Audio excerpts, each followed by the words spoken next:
I call the General Services Committee meeting to order. Can I get a motion to accept the July committee meeting minutes as reported? I would do that. Moved by Phil, second by Nick. Any discussion? All in favor say aye. Those opposed say nay. Motion carries. We have two presentations for today. The first one is with Mr. Mike Young with Lewis Defenders. Good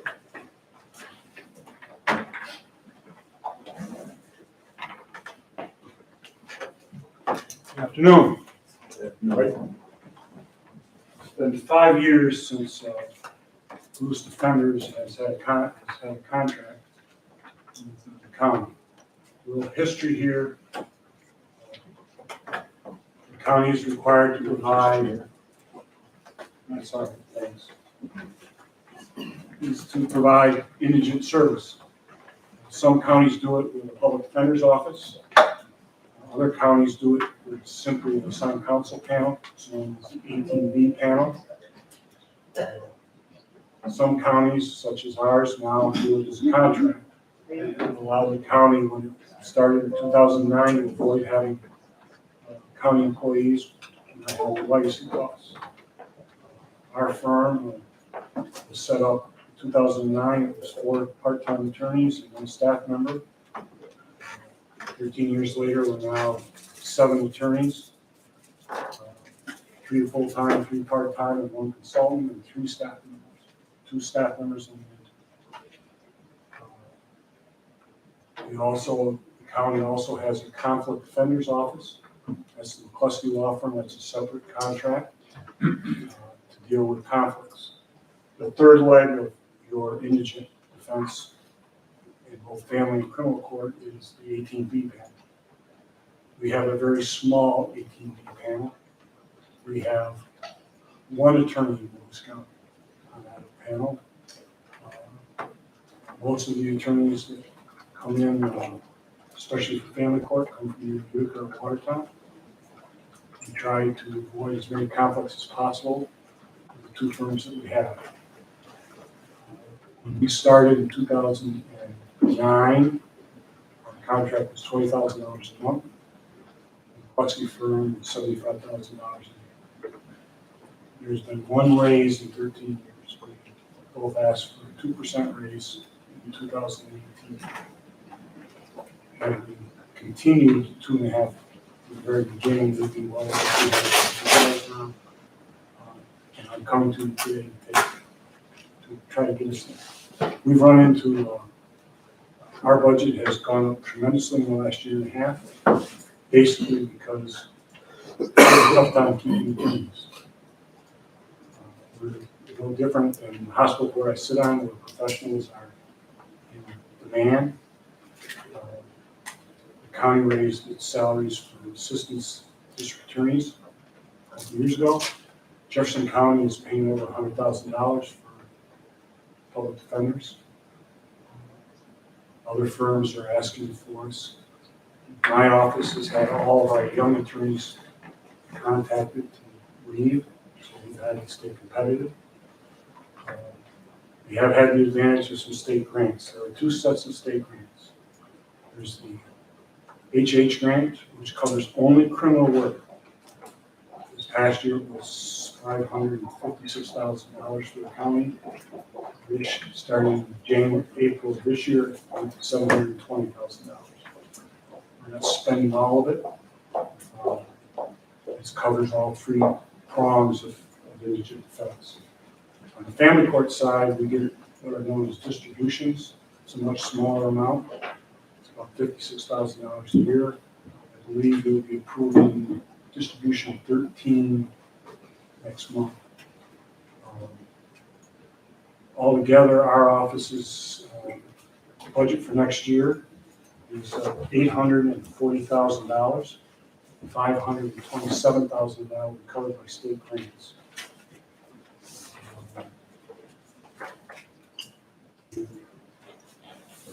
I do have some notes for you. I'd like to start from the second page back. I'm showing what our budget is. Our biggest increases have been in salaries. We stay competitive. As I said, we have to do that. We have an increase in rent. We added a second office in Carthage that is used to service the citizens of the northern part of the county. And we have a lot of family court clients who come from Jefferson County. One or the other party may be Lewis County, it starts here, we end up with Jefferson County clients. So the Carthage office is helpful. Unfortunately, malpractice insurance has gone through the roof, especially as we add attorneys, and so is our health costs. And we've had an increase in consultant and expert fees because we're going to trial. Next month, we are scheduled to be the first and second jury ordered trials. The following month, we are the first jury ordered again. It takes a considerable amount of time to prepare for trial. And our conflict counsel in McCluskey Law Firm is also scheduled. Note that one of the biggest issues we have right now, and one that I think you should be concerned about, is the assigned counsel rate. It has been unchanged for over 20 years, it's $75 an hour. The federal government pays $158,000, or $158 an hour for defense work. Some of you may have read earlier this year, assigned attorneys went on strike for 3 days during the middle of the legislative session, not taking any new cases. To protest the fact that everyone else was getting raises and more. The federal lawsuit started in New York City this spring. And the federal judge issued a temporary restraining order establishing the rate in New York City only for the time being at $158 an hour. I don't think there's any question that the state legislature will have to raise the rate come the next session starting in January. So we've had to factor that into our budget in order to stay competitive. On behalf of all three prongs, I'm bringing to you the contract proposal. My firm would like to have a 5-year contract again. I made 2 proposals to you. One with a little higher amount, base amount, with a 2% raise per year. And the other smaller amount with a 4% raise. I'm using the 4% because I know from negotiations that I have and other organizations I've gone to, including the school and hospital, 4% is the going rate lately for salary increases, so I had to factor it in. But if I get the higher rate, we stay at 2%, which would be within the tax cut. McCluskey Law Firm is asking for $100,000. That's their portion. I remind you that the state requires you to keep your contribution for indigent defense at the same amount. You can't use state aid to supplant your money. You can only use to be additional. And the state looks at what your contribution is versus what it was previous years. The assigned counsel administrator, I was the assigned counsel administrator for approximately 10 years. And then the state decided that because I could control monies to assigned counsel and I firm on the other side, that created a perception of a conflict. And therefore asked that we establish a year and a half ago, you established a assigned counsel administrator separate from my office. That is paid solely by state aid out of the state HH grant. They are asking that the administrator spend more time helping to boost the number of people in the panel and to provide the opportunity for CLEs, that's continuing legal education and things of that sort. So that administrator will be establishing their own office this fall and hiring a part-time staff person. And to do that, the compensation for that administrator is shown as an increase of $30,000. So for the additional time that they have, the state is contacting us quite a bit on that. I don't have a whole lot more to say. I can answer any questions. Yes, Bill? You knew I had a question. Of course. I don't know what an 18B is. 18B is the section of law which created the assigned counsel panel. That's it's our abbreviation for it. It's called the ATV panel. Some counties use that exclusively. They have an administrator, they have people on the assigned council panel. They don't have a public defender's office. Onondaga County has the Hiscock Legal Aid Society, and they handle family court. So they can have those type of, it's something along the line of what we do, and they set that up. But we use a three-pronged approach. Our office gets assigned to every case to start. If we have a conflict, it goes to the conflict council. And obviously, the most likely place for that to happen is in family court. Somebody walks in a custody visitation matter. They are entitled to an assigned attorney, significant other, spouse, whatever. On the other side is also entitled to an attorney. We use the conflict council. Sometimes we end up with 3 parties, so that's when we get to the assigned counsel. We have more assigned counsel, 18B attorneys in family court than we do in criminal court. Criminal court, we don't see that many conflicts, unless, of course, we've been representing somebody in family court, and they're now a victim of a criminal case, and we can't, if they're going to be a witness, we can't. Or we've had a number of cases where we've had more than 2 defendants. Some drug cases where 3 or more people have been arrested on the same incident. The court has required us to recuse ourselves from cases. In anticipation of you asking for more money, I did go back and look at previous budgets, and I was pleasantly surprised that it hadn't gone up. Like you said, it has been stagnant for I shouldn't say stagnant, it's been proper for a few years. I've been criticized by other people for the fact that I didn't ask. Yeah, you'll never hear that out of me, Mike, but. Including my partner. But also, to your credit, you don't go over budget either. We try not to. The use of the assigned counsel, of the conflict counsel in our office, we try to keep the assigned counsel down as much as possible. We're going to really work at that. Because there is going to be a raise. Will they get to the federal level? I don't know. But I'm sure that it will go well over $100 now. And what'd you say it is now? 75. It's been that way for 20 years. I think there's talk that it may go up to 150. The federal rate is 158. And the federal rate is tied to inflation, CPI. So that's going to go up every year. I mean, that's what the rate is now.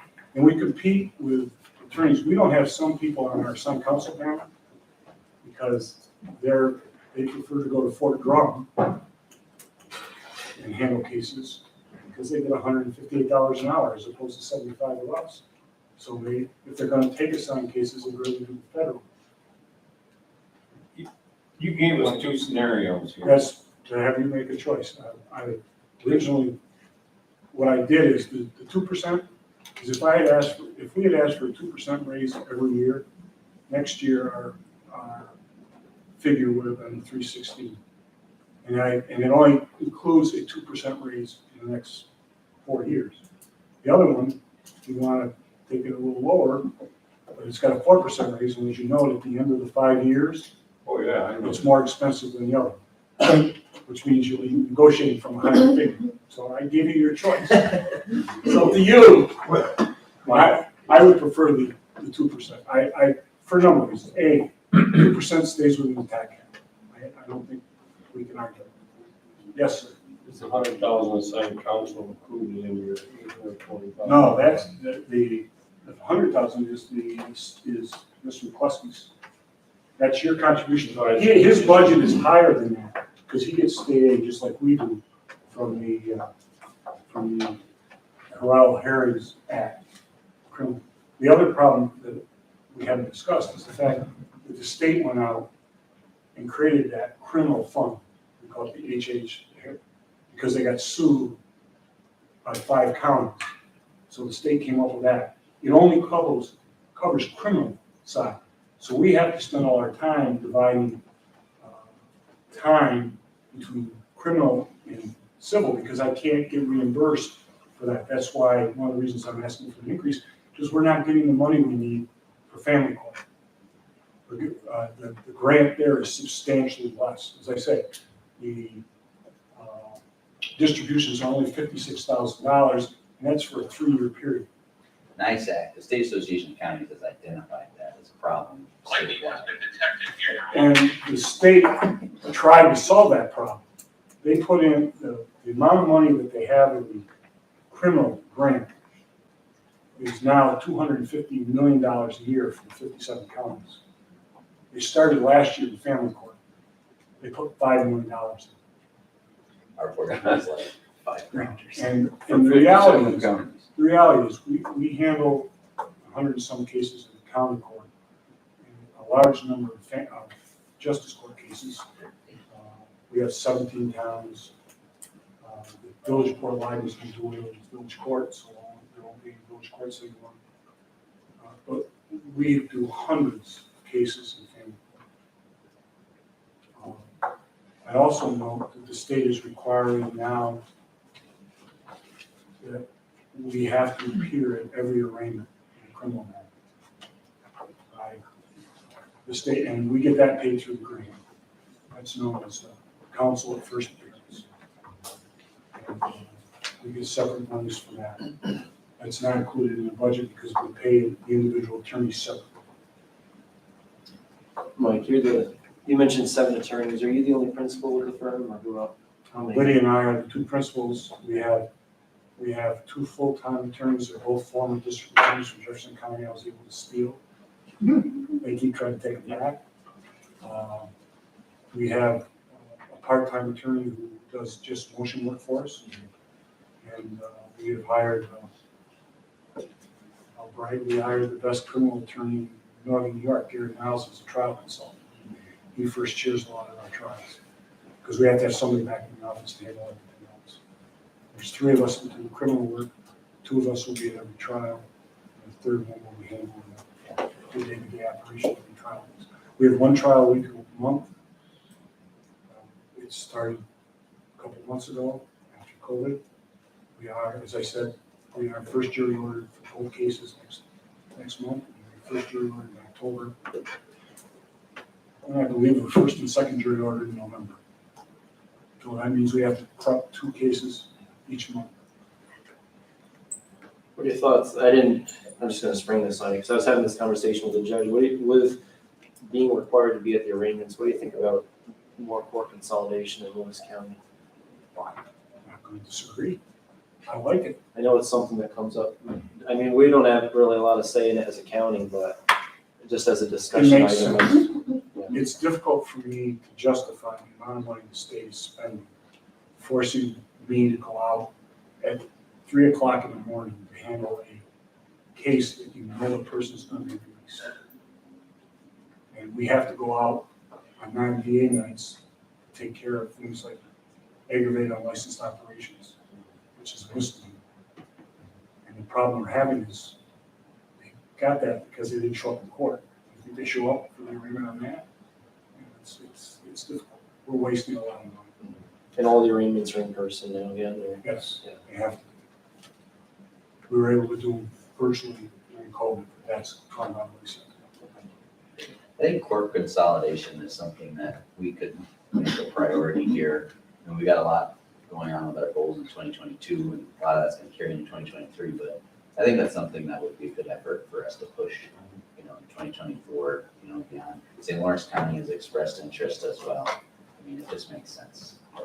I mean, the village of Port Lyden going away with its court is now going to push those cases to the town of Lyden and the town of Lionsdale and talk about consolidation. Now, that depending on which side of the river a person gets arrested in the village, instead of being in the village court, now it's going to go be split between those courts. And Lionsdale has a very small court. It doesn't have a state highway that runs through it, so it doesn't have that big a calendar. And now you're going to be adding cases. It's a waste. You could say that. So what would we push for, a district court? Yeah, so it'd be parallel to the county court, basically, but handling low-level offenses, right? They've tried that. They can't get the voters to agree. Well, yeah, that's the thing, you gotta get the town, well, the towns could theoretically agree to something like that. intermunicipal agreement, like Osceola County Roads. Or I like, think you have to get permission from the state to do right, that. you have as to well. state and do that. It would be groundbreaking, but a place like Lewis County and St. Lawrence County would be exactly the type of place to experiment. There's no question. Well, we've been talking about this for years, since my previous employer. And it's becoming more difficult to get judges and clerks because the state is making much more. Mike, is the conflict defenders McCluskey looking for a 5-year as well, or just? No, 1 year? he wants to go year to year. That's why it's just the 1 year. That's not in our packet, is it? No, Okay. I've been carrying the ball for everybody, so I agreed that I would present. And I realized it in Tim, we talked. We are also attempting to get some grant money through the state, and the 4E program. It's family court, deals with Mhm. child neglect and terminations. It won't be very much, we only need $5,000-10,000, but we are trying to work that out. So we apply for them grants we can. Any other questions from the committee? Well, thank you all, Mike, appreciate that. Thanks. Have a nice day. We will have a chance to discuss that because it is one of the resolutions in our docket. The next presentation we have is Robin with Cornell Cooperative Extension to discuss the agricultural sustainability study.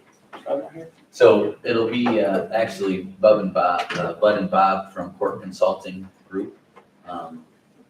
If I may, I just offer a brief introduction. Come on up, guys. Court Consulting was retained by the county about a year ago, I would say maybe a little less than a year ago at this point. But the Board of Legislators formed the Agricultural Sustainability Committee 2 years ago. And Robin and Michelle at Cornell have really carried the ball on that. And recently Lauren Tabalt from the planning department has stepped up to help participate in that as well. We have had a great group of agriculture folks in Lewis County who have stuck with this ad hoc committee. I mean, we have ad hoc committees that start and end, and sometimes we accomplish something, sometimes we don't, but these guys really have stuck together, and there's several folks that have joined us today to kind of show their support for what we've been doing. So we started this agriculture sustainability committee, and then we broke off into a dairy subcommittee, and that dairy subcommittee has been going now for over a year, and we've made tremendous progress. And specifically, what we're talking about today, which Bob is gonna walk us through, Maybe. is, the need for some type of balancing facility for dairy here in Lewis County. We've got, obviously, the relationship with Kraft Heinz, which is very important, which they're gonna get into, some of the details and conversations they've had on that front. But the reality is there are still times in Lewis County where we have farmers that are dumping milk. And if there's an investment that we can make in the future of agriculture, this would be one of our best chances, I think, to do so with the crew that we've got here that has been working together on this issue. And so Bob and his team and the rest of our committee are here today, but we're also going to be at the Lavo Producers Board meeting tonight. And we're gonna be having a similar conversation with them. The county's role is not to build the balancing plant. The county's role is simply to facilitate the conversations, keep things moving, and do everything we can to support investments in dairy agriculture in Lewis County. So that's the kind of the big picture, and then I'll let Bob kind of take it from there. Now give me 10 seconds, I don't want to interrupt anybody whether.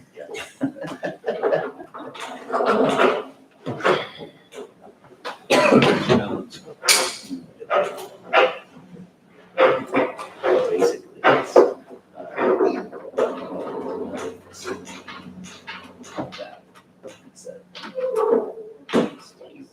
It's still processing.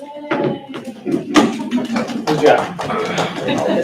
Time for a new video and monitoring system here.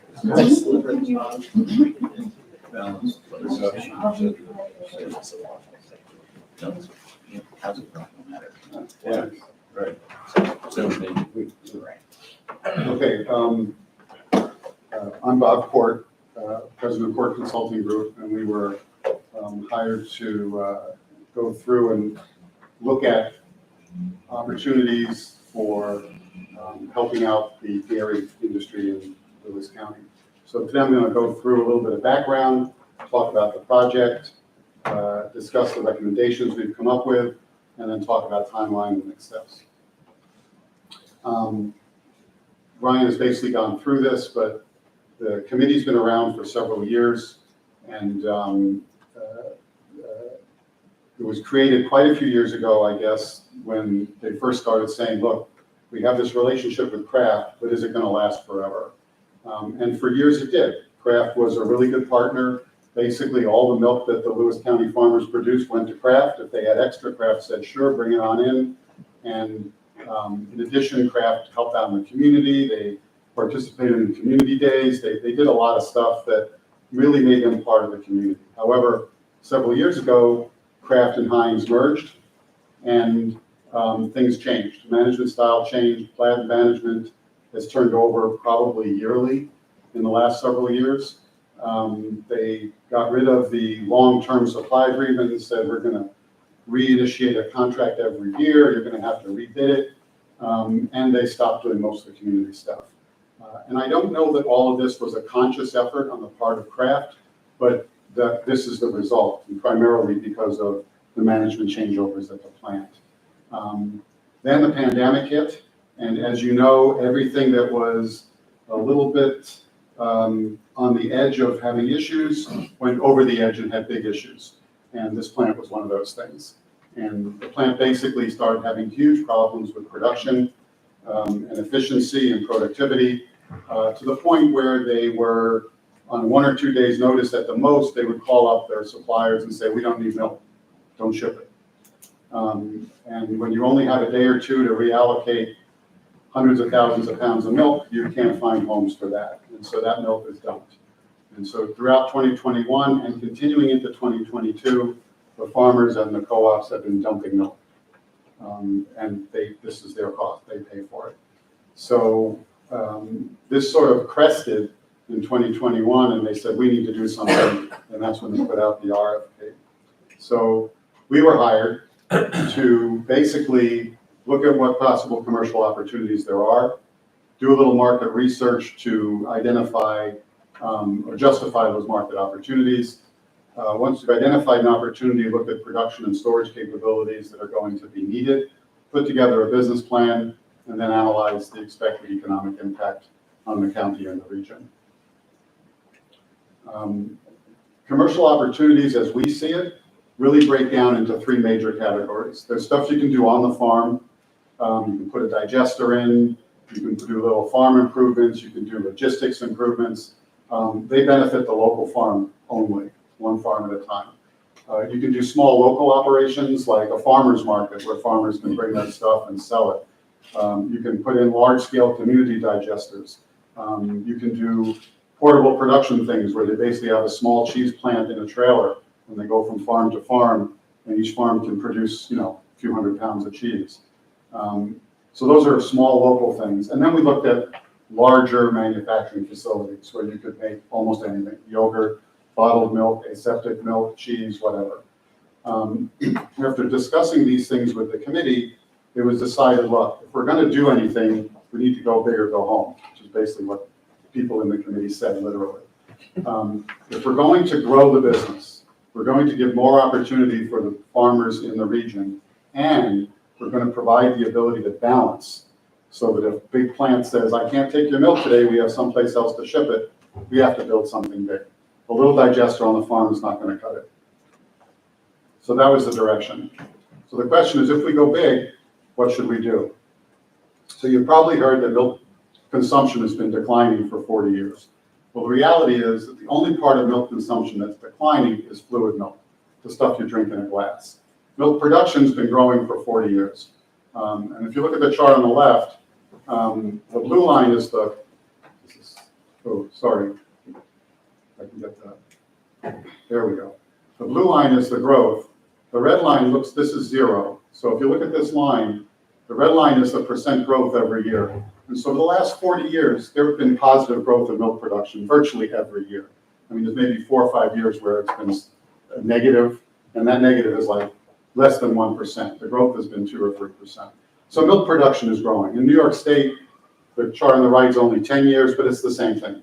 Milk production continues to grow. So where is that milk going? So there's a whole bunch of stuff in the big report if you want to look at it. We didn't think we needed to go through 40 slides here to show you. But the important part is that the largest portion of milk production is going into powders and into cheese. That's where most of the additional milk is going. So we said, look, if you're going to invest, you ought to, on your own, you should invest in powders or cheese. Those are the areas for growth. In addition, those are the areas where there is commodity cheese and commodity powders sold. So if you don't have a brand, and you need a brand to sell yogurt or packaged milk or cheese sticks, you know, you need a brand to sell that. You can make all the yogurt you want, but if you don't have some place to sell it, it doesn't matter. You're going to dump the yogurt instead of dumping the milk.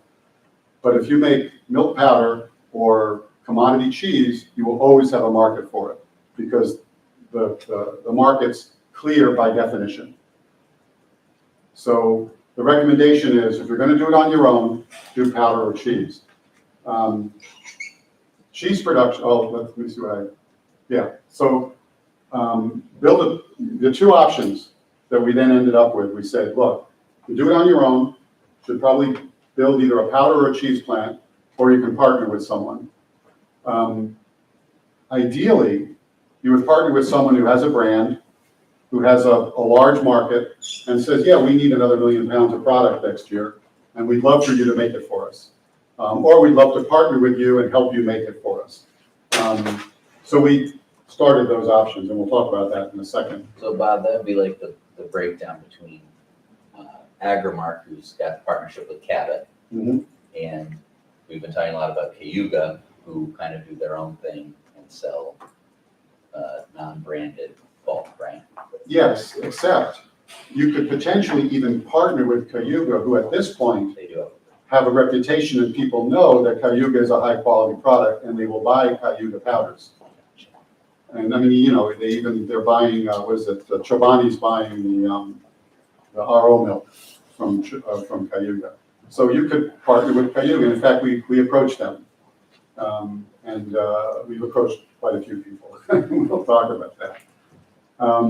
The advantage of partnering with someone is that if you have a brand, you'll have higher margins, and so you'll make more money.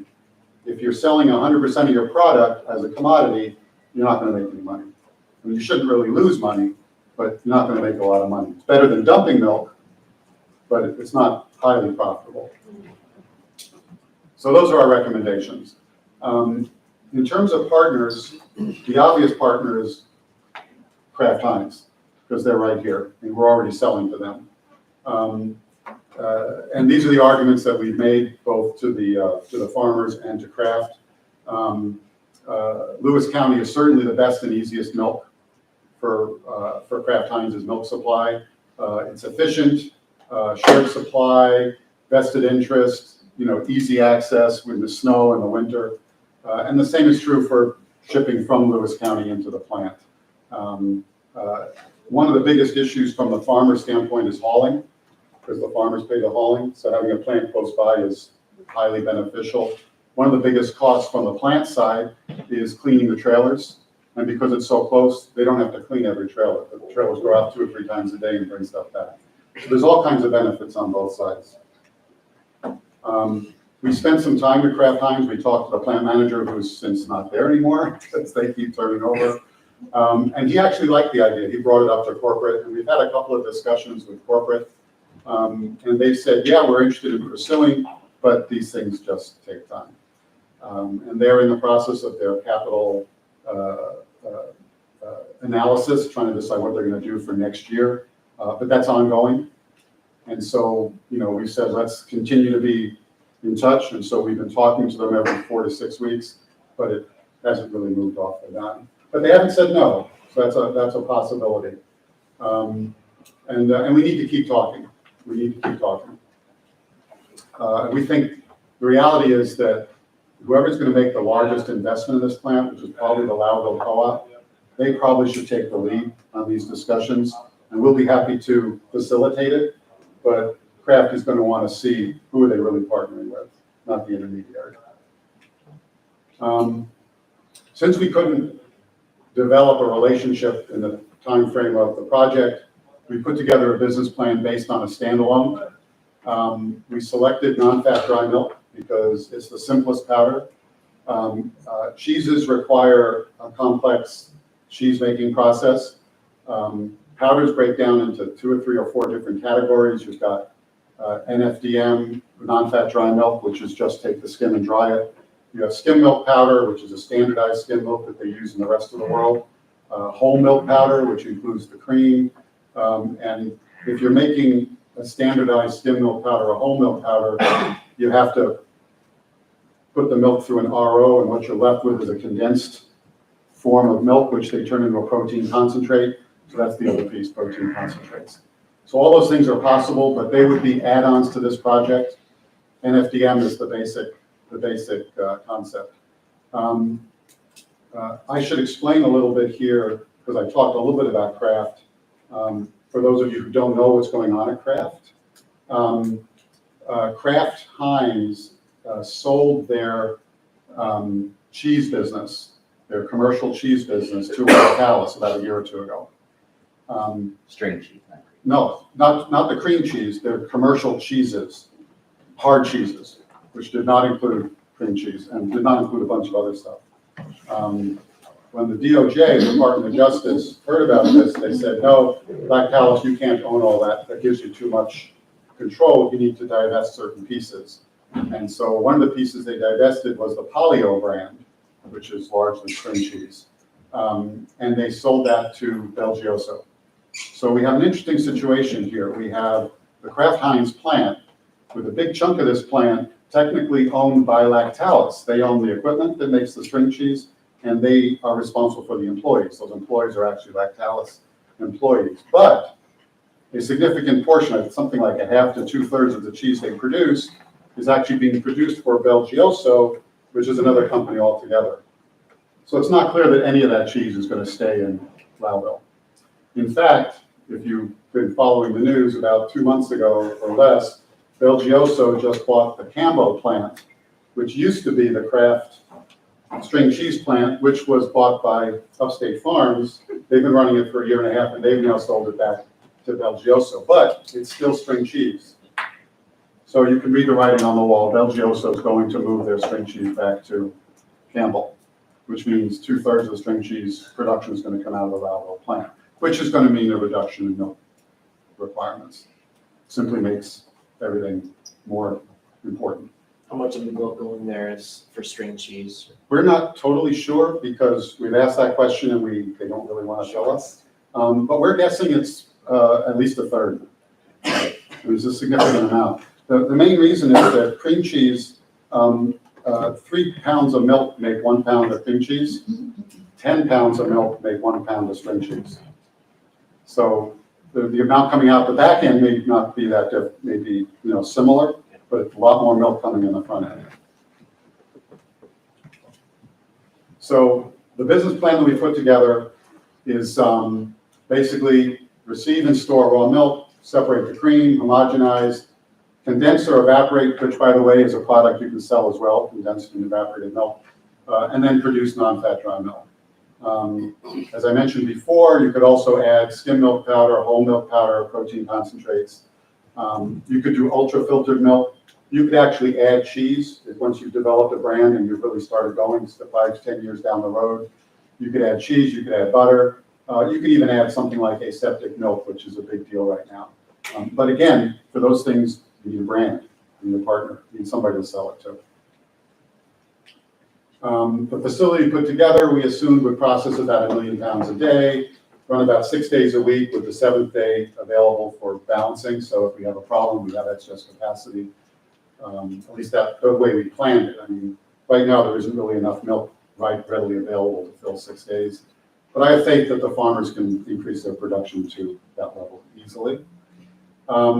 Sufficient silo to store 2 days worth of milk. and it would employ about 41 people, including the general manager.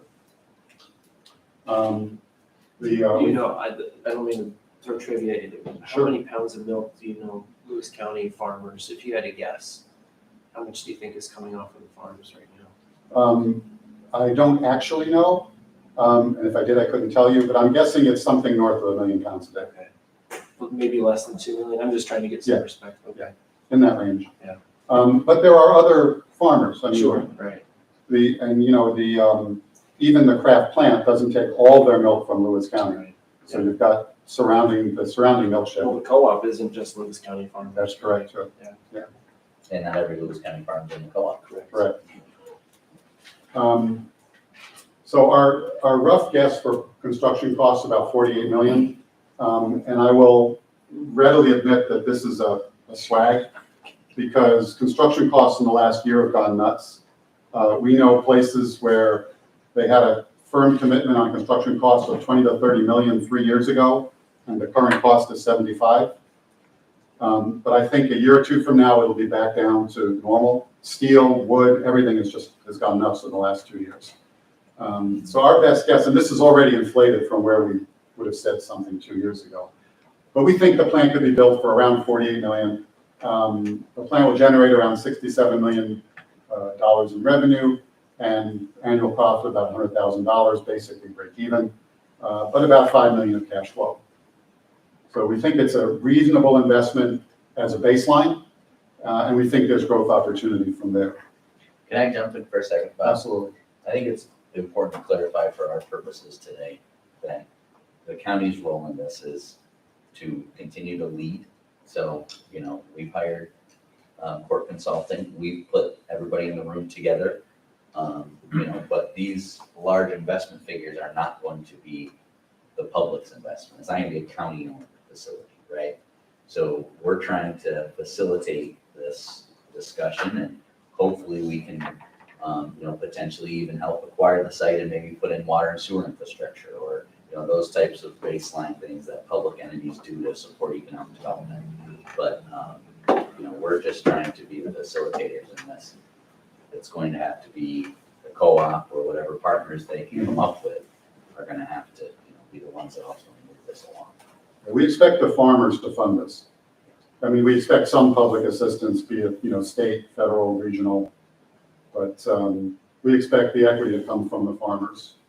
Are you comfortable and confident that it would be a break-even situation? I won't say 100%, but yes, I'll give it 75, 80%. Nobody knows what's going on with the markets. I'll be honest, if China decides that they're not gonna buy milk powder and the world market for powder crashes, all bets are off. That's true of any major commodity. Look at what's happened to steel. It doubled and tripled and then cut in half.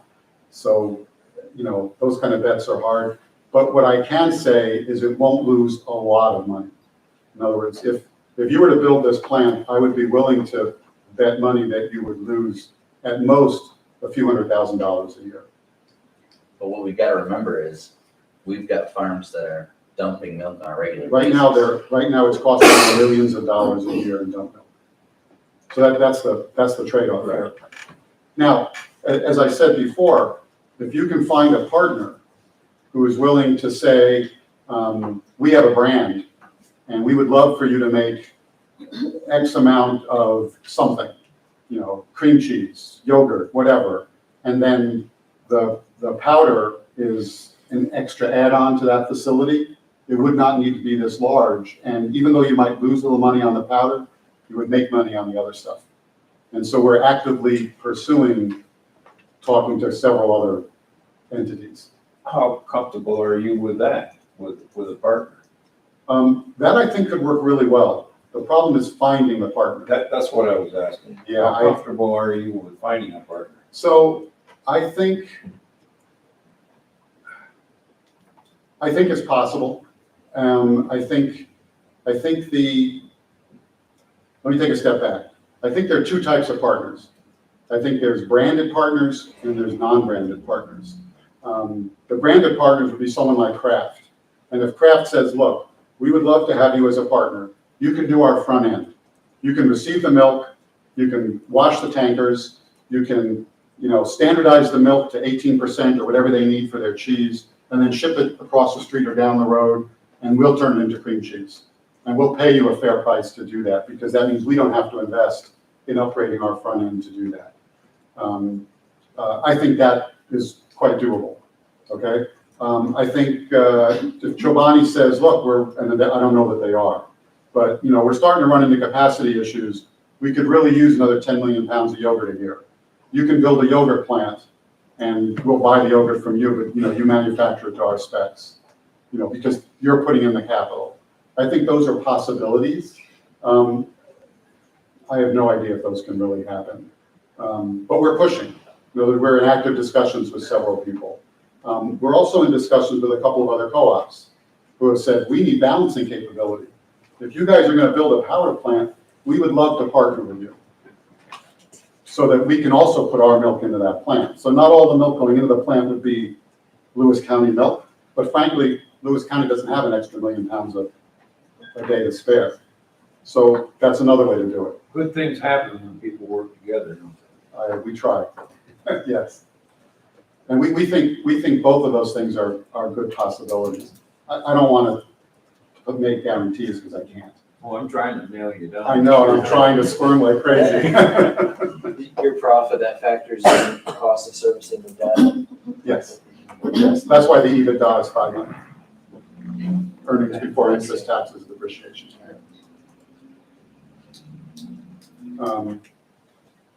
So the other question, the last piece we were asked to look into is the expected economic impact. And we looked at the Cornell University Extension did a report and has all kinds of multipliers and data on, if you do this, this will have the effect on the surrounding community. And there's a bunch of detail in the report if you want to look at it. But basically, there are 2 or 3 parts to the economic impact. The first is the actual construction of the plant.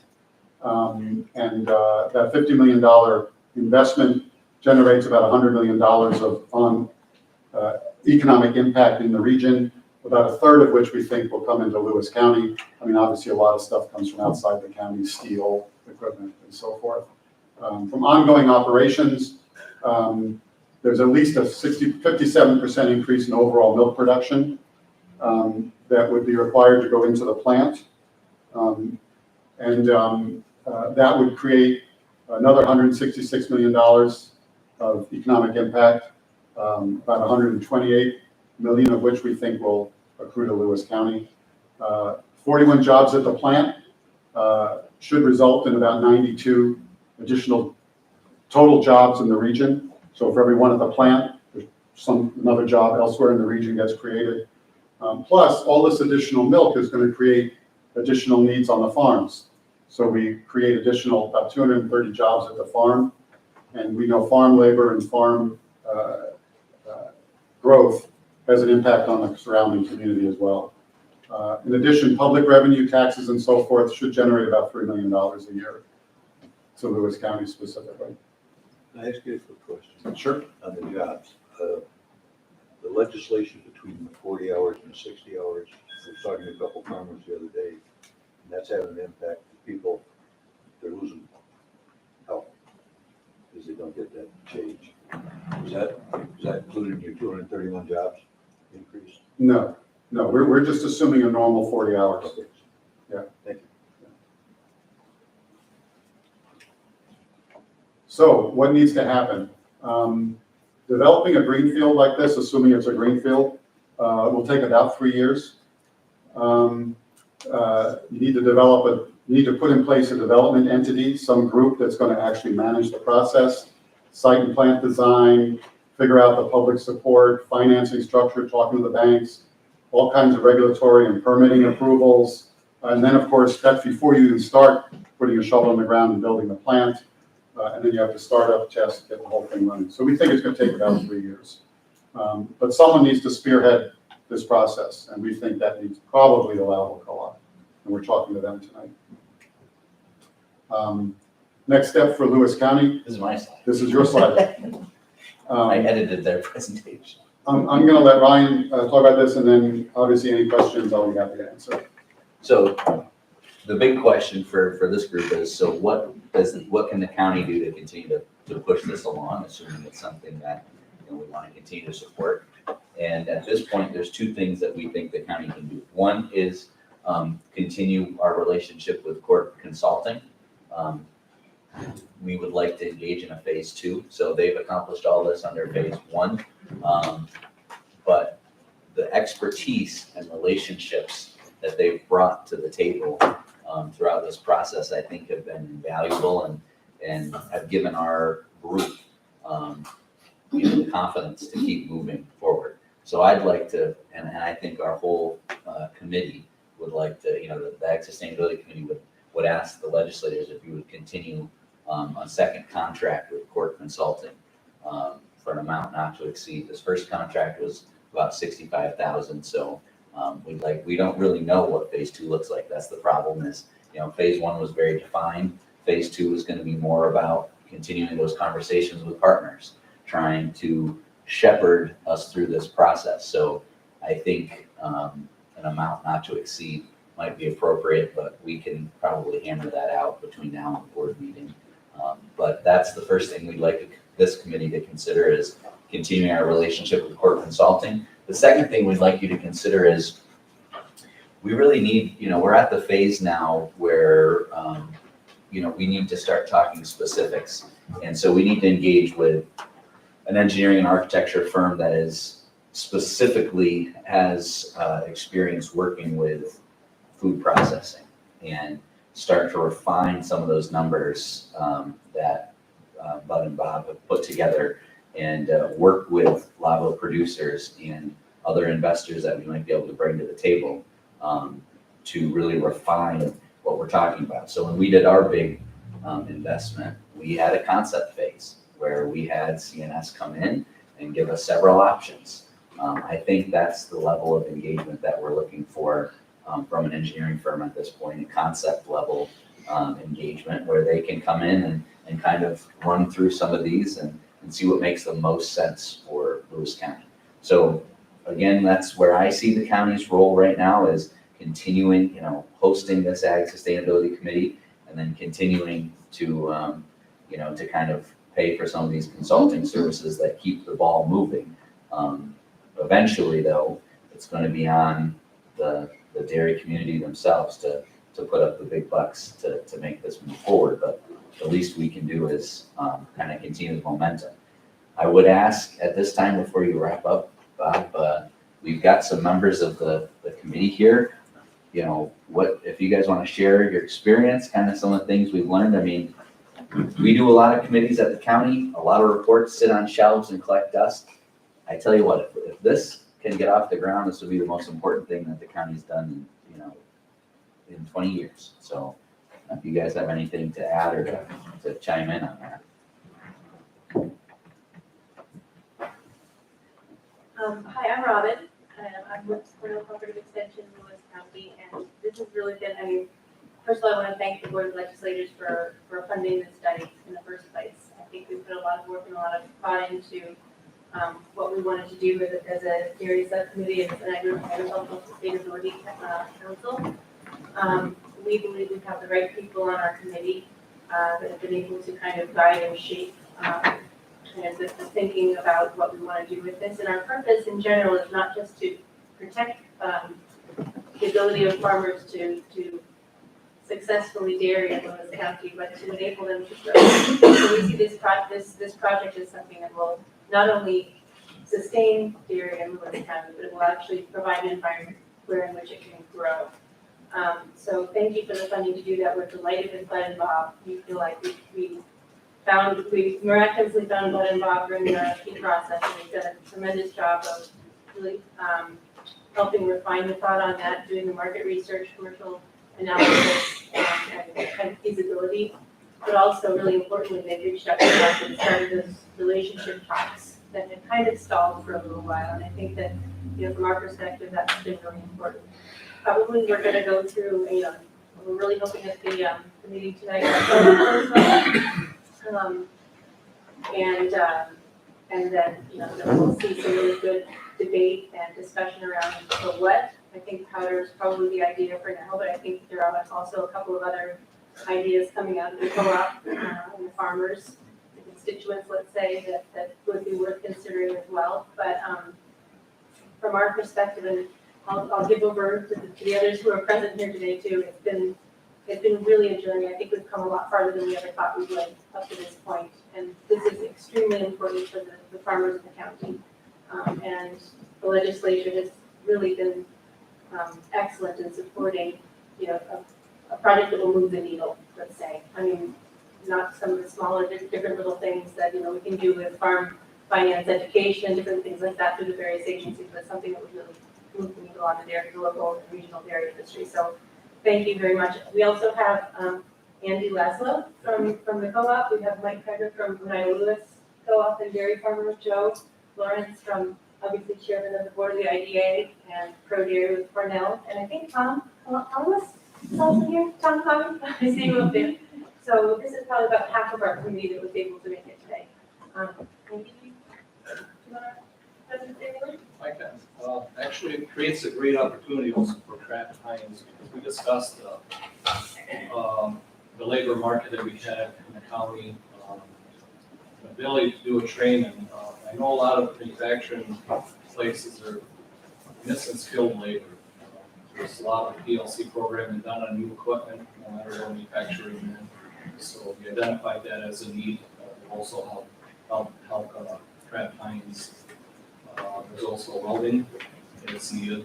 We don't have any training facilities around here, so there's a lot of potential that will create a lot more jobs, draw other industries into the area, and retain actually people that we have in the county. We have a lot of educated kids finishing college and now able to get jobs around here. So retain a future generation. We, this county, lead our industrial facilities and our farming that we have in the area. It's positive impact in the future. You want to think about the future without it just be stuck in the present or the past. So I think it's really good investment. And, this study's been opening a lot of people's eyes. It's over here. So I really want to thank Bob and Watt for doing a great job. I'd like to thank legislators for giving us opportunity to pull this together. Also, Ryan. I think that's all I have right now. Thank you. I'm the butt of Bud and Bob. Couple comments. One is the issues that the dairy farmers of Lewis County are facing are the same across the country. It's not unique.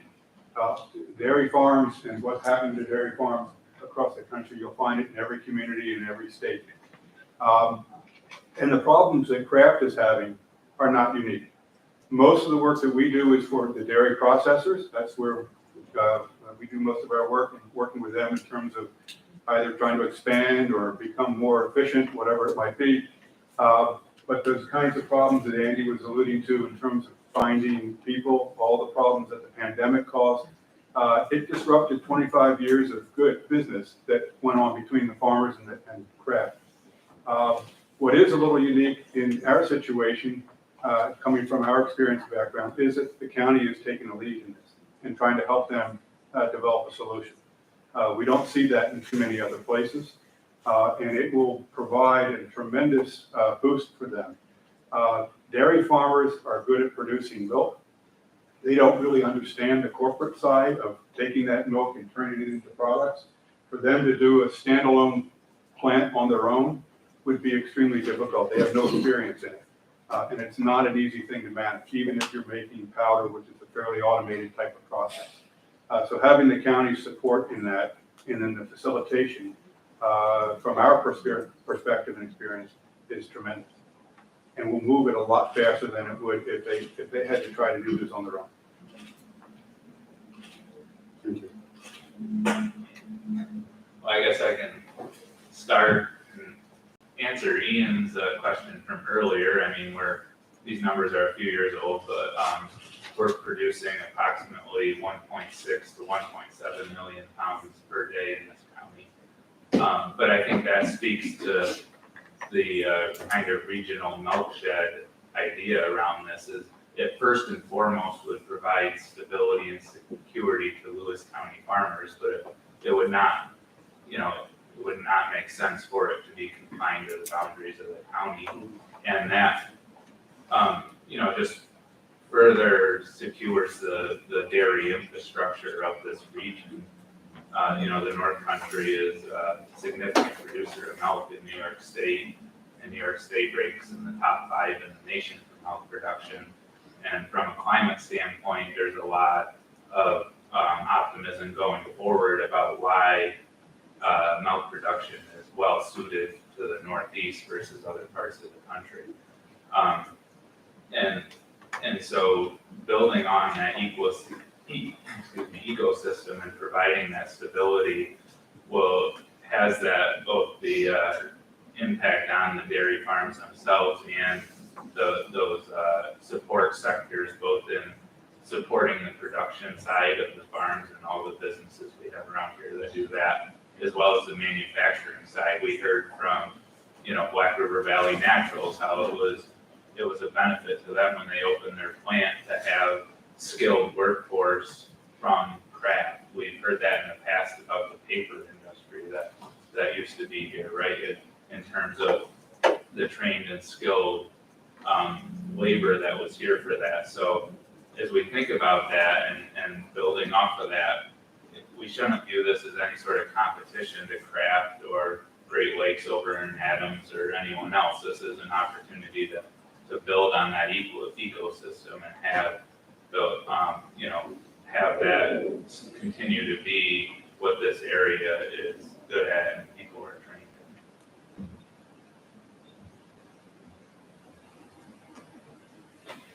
So that, you know, I think our committee's actually been pretty passionate and has done a lot of good work, but that's what the board, you know, the Ag Sustainability is asking the board today for 2 things, which obviously will get moved to the full board of legislators, but those are the 2 motions that we'd ask you guys to consider. I'll be interested to hear just how the co-op, you know, how receptive they are. And then certainly consider the motions that are being proposed for us. Any other thoughts from the committee? Any other questions? I would agree with Ian, you know, if we can get a green light from all the producers, if they're willing to take the lead on this, then you know, I would favor of moving forward with the 2 motions. We don't need action today. We can bring it to the September, you know, board meeting. We'll have, by then, you know, the producers will have amended, so. Okay. Thank you very much. Thank you. I appreciate the opportunity.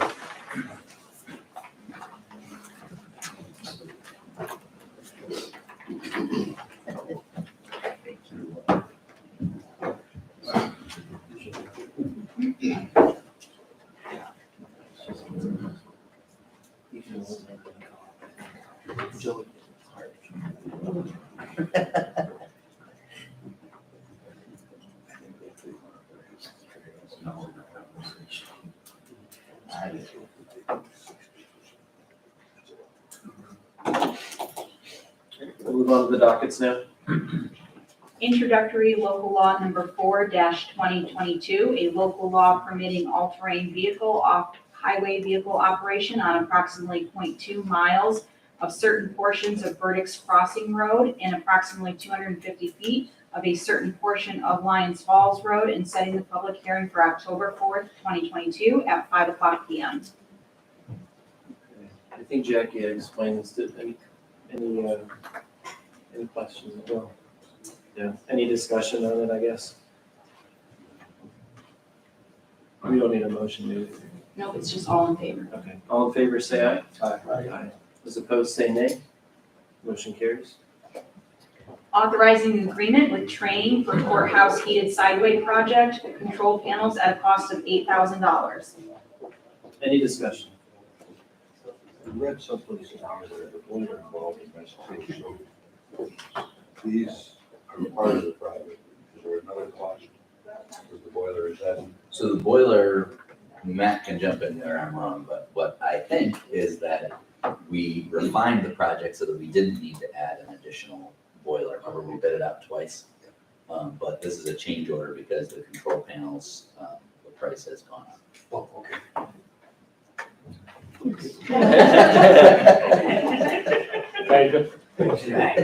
It's not really a change order to the existing contract. This was something that Matt anticipated the county would pay for in terms of the train service for the boiler, right? So, yeah, Train we have a service contract with Train for the buildings for our HVAC and heating. So this will be controlled by their building management system. So it was never intended to be in the original contract for the contractor. It was intended for Train to take over controls once that system is in place. Thank you. All in favor, say aye. Aye. Those opposed, say nay. Motion carries.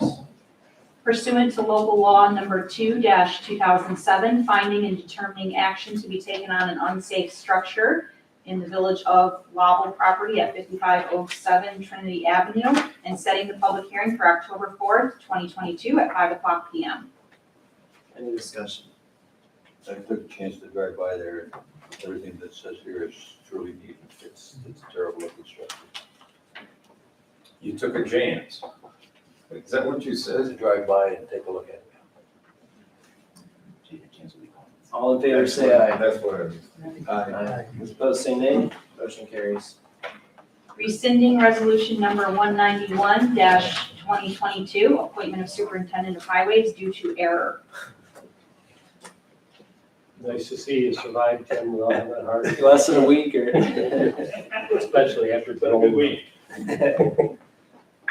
Any discussion? What is this I email? don't know. What was the error? It doesn't matter. I accidentally wrote down the wrong term, so I thought his term was expiring and it's not. He's good until November of 2025, I believe. You're good for now, Tim. Just trying to get rid of him. All in favor, say aye. Those opposed, say nay. Motion carries.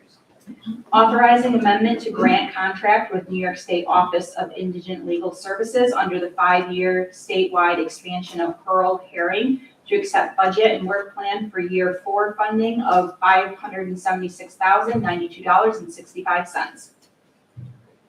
Any discussion? All in favor, say aye. Those opposed, say nay. Motion carries. Authorizing contract between the County of Lewis and New York State Office of Indigent Legal Services for grant distribution number 13 in the amount of $56,964. Any discussion? All in favor, say aye. Aye. Those opposed, say nay. Motion carries.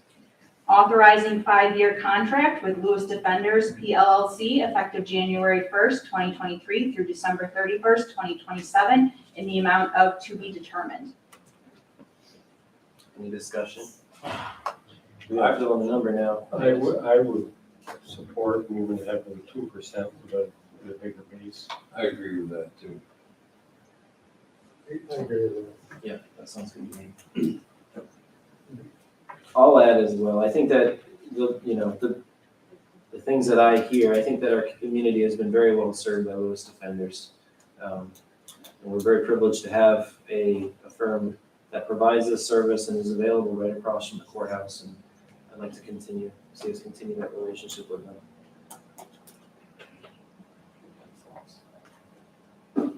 So, should I guess all in favor with the 2%, is that how we want to do it? Okay, all in favor of the 2% based on the contract proposal from Mr. Young?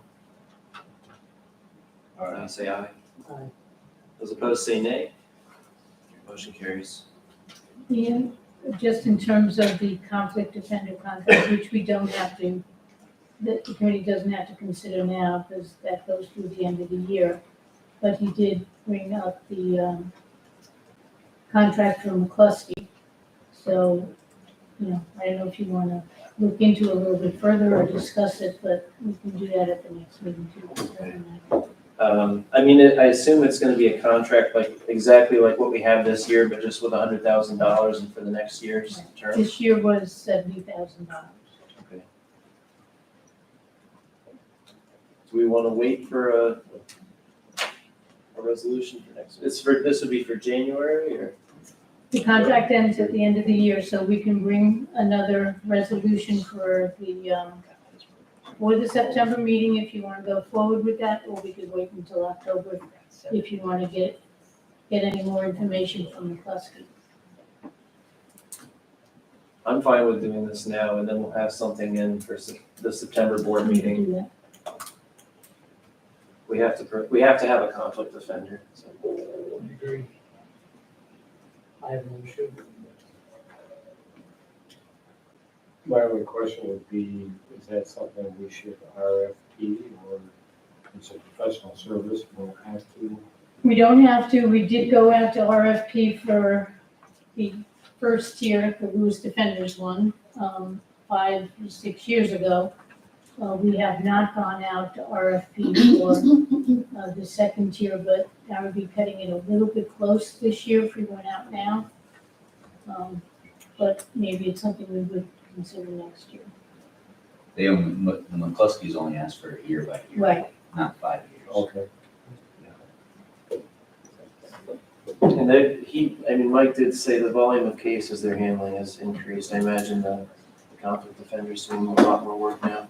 Our family court is getting a lot more conflict work because we've got more complicated family situations with stepchildren and grandparents, and, this requires a lot of different attorneys. And it's the family court, like he said, that drives that need for a conflict defender because everybody has to have their own lawyer. They can't all be represented by the public defenders. And the eligibility rate was increasing 250% of the poverty rate. Everybody is entitled to representation. Which is like all of Lewis County. pretty Yeah. much. Okay. So the alternative is you go to the 18B panel, which, as Mike pointed out, the rates for the 18B panel are about to go up dramatically, so So we might actually save, it's not our money, but, what I'm suggesting is having a contract in place is probably wise. All right, so Good point. all in favor of moving forward with a contract with McCluskey for the conflict defenders, say aye. Aye. As opposed, say nay. Motion carries. Renewing intergovernmental agreement between Lewis County Solid Waste Department and the Oneida Herkimer Solid Waste Management Authority for processing and marketing of recyclables. Any discussion? All in favor, say aye. Aye. As opposed, say nay. Motion carries. And then I have one motion to authorize Buildings and Grounds Supervisor Matt O'Connor to create and send out an RFP for the jail floor project. Can I get someone to make that motion? Anybody Nick? Second, Josh? Any discussion? Could I add a note on that? Feel free. I don't know as if we're necessarily planning on doing this year, but we have to have all the incarcerated individuals out of the jail during our HVAC project. So now's the time to do it. They're all gonna be out, so that's the plan. And that would be for next year. We're planning on probably February, March of next year is when that'll have to take place for the part of that project. Let's do it. All right, and all in favor, say aye. Aye. Those opposed, say nay. Motion carries. Is there any more business for the General Services Committee? I had one thing, Ian, some discussion there in regards to the wayfinding signage, amongst the group, we're talking about it, it kind of goes, ties into the recreation with the towns, municipalities, and the, organizations, ATV, snowmobile clubs in the area, setting a value in the amount for, wayfinding signage, which would be general signage, stop signs, road name signs on the recreational town roads that may be lacking or limited to. And I just wanted to bring that up to the group, and if Jackie or Tim had anything on that, just to share. I think it would definitely help the towns and villages. It's a nice way to give back and it's definitely needed in Lewis County. So we're talking about 2023 budget, putting a new line item that would be $25,000 that the towns, villages, ATV and snowmobile clubs can tap into to keep their signage up to date, basically. So no action required today, but something we're looking to build into next year's budget. Jackie had a meeting yesterday with the roundtable, right, with ATVs. Yeah. And most of the clubs had been out on the trails and surveyed and what have you, and they brought that up, that there was quite a need for signage. So I'd be in favor of it. So we tie everything together amongst the county. Sounds good to me. There's nothing else. I will accept a motion to adjourn. By Dutch, second by Dick. All in favor, say aye. Aye. As opposed, say nay. Motion carries. The meeting is adjourned.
motion to approve the July 18th, 2022 Health and Human Services Committee minutes. If I can get a second, please.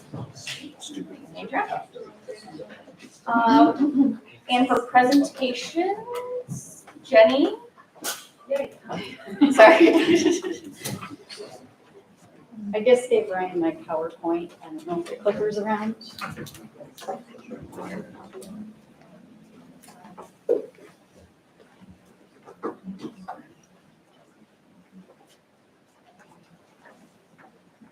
So, I don't know, 10:30, 11 o'clock today, Ryan called and asked if we could throw a quick PowerPoint together about the Glenfield relocation of the Human Services in Lewis County and the Soil and Water Conservation District.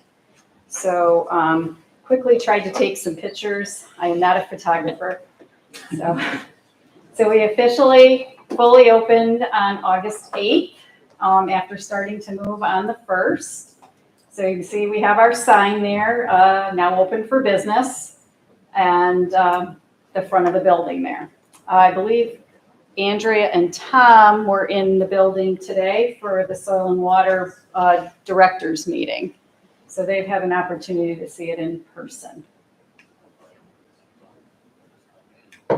Okay, so parking, I'm a little far away there, but I wanted you to see out back through the circle there that the parking for the employees is pretty full. What I didn't grab was a picture of the parking in front of the garage that is at Glenfield. That is full as well. Andrew was there, she's seen it. So, and little known fact, maybe some of you don't know, the trail security people store their ATVs in the garage at Glenfield as well. So Friday I got to see them take off for the trail behind Glenfield School. No, I wondered if they kept the keys, but anyway. So 2 views of our security desk there. So you come in, the first one on the left is taken from the vantage point of my office, and the other one is at the other end. If you look to the right-hand one, you'll see a big monitor on the wall, and that's where all the security cameras are wired to, so that they have a very large view of the entirety of the property. So clerical in our reception area. So I purposely did not take pictures of our visitors today. So I waited till that was empty for confidentiality. But you can see we have waiting area set. The clerical unit is right there. The young lady, if you want to see DSS run, walk around with a camera. But her back is to the camera, but that's where our front window is. You can see there's a scattering of cubicles and file cabinets and copiers in there. The far one on the right is a couple of our line printers for our WMS system. So it's kind of crammed in there. That paper feeds from the bottom, so we had to figure that out. Not a data line. We did set up 4 cubicles for interview rooms, so that's the one on the left, and they're all labeled. It is kind of a wide open area, which is a little bit different. So then on the right is a private interview room. So think about our CPS staff or some other very highly sensitive information that they need to be talking to people about. You don't want to do that with someone sitting in the cube next to you. So we have this office for interviewing. Or if any of our caseworkers have to pop down, or any of our staff for a very confidential phone call, since they share space now, they can go in and shut the door and use the phone. So this is where I am. That's Andrea on the left. And then this is Lisa Hurley's office on the right, the IT office. You'll see all the data cables hanging down in there. So you'll notice it looks a little dark in a lot of the pictures. It's warm today, so almost every room has all the blinds pulled to try to keep the heat out. I call it the director's offices. So the one on the left is Deanna Edick's office, and the one on the right is Katie's. That's the same room. And you can see the half wall. They were supposed to be private offices, so we're trying to figure out a workaround for that. Deanna has a lot of court activity that she has to do virtually. So hopefully we can get that fixed at some point and jokingly, Katie says she can Dukes a hazard over the desk to get to her chair, but it's a good thing there's a lot of walking at Glenfield because the space is about like that to get through. But we have bigger desks than the space. Temporary assistants, they landed in a wonderful spot. So this is our intake unit for homelessness and public assistance benefits. They were originally supposed to have cubicles and we abandoned that and were able to piece together extra singular desks and scatter them about the room. Amp, the electrician, was wonderful to come back and drop a couple more power lines in there so they could separate from each other and get in the corner. They even have enough room to have a meeting table in their space. They're down in the newer part of the school adjacent to the library. This is on the second floor. This is where our Medicaid unit sits. So on the left, you can see 3 cubicles stacked together. The darker looking piece that goes to the ceiling is what was left of a sensory room for our special ed kids when Glenfield had children there. So walls were actually removed. It was enclosed. So that was taken down to make room for the cubicles. So we have workers, 1, 2, 3, 4, 5 in cubicles, and then the supervisor sits at a desk, and that's her desk there. And that's the other portions of the cubicles. So just a quick note, when Syracuse Moving was assisting us in having to reset the cubicles, they actually had to reconfigure them in many of the rooms. So this is in the old part of the school. The cornerstone says 1931 that was built. So the floors might be a little wavy. So actually trying to get them even was a little hard. And then they didn't fit. So they had to be shortened or reconfigured in a lot of the rooms. And the week we moved, it was incredibly hot. You'll remember that. So our snap and keep units, this is actually 2 different rooms.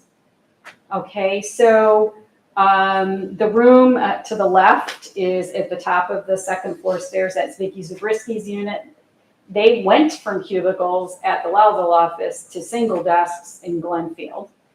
And then, and the 2 pictures to the right, the one in the middle is where we had to reconfigure those cubicles to try to get all our staff to fit. And you'll notice the desks kind of stick out farther than the walls. So there was a lot of work trying to figure out how to get them to fit in there.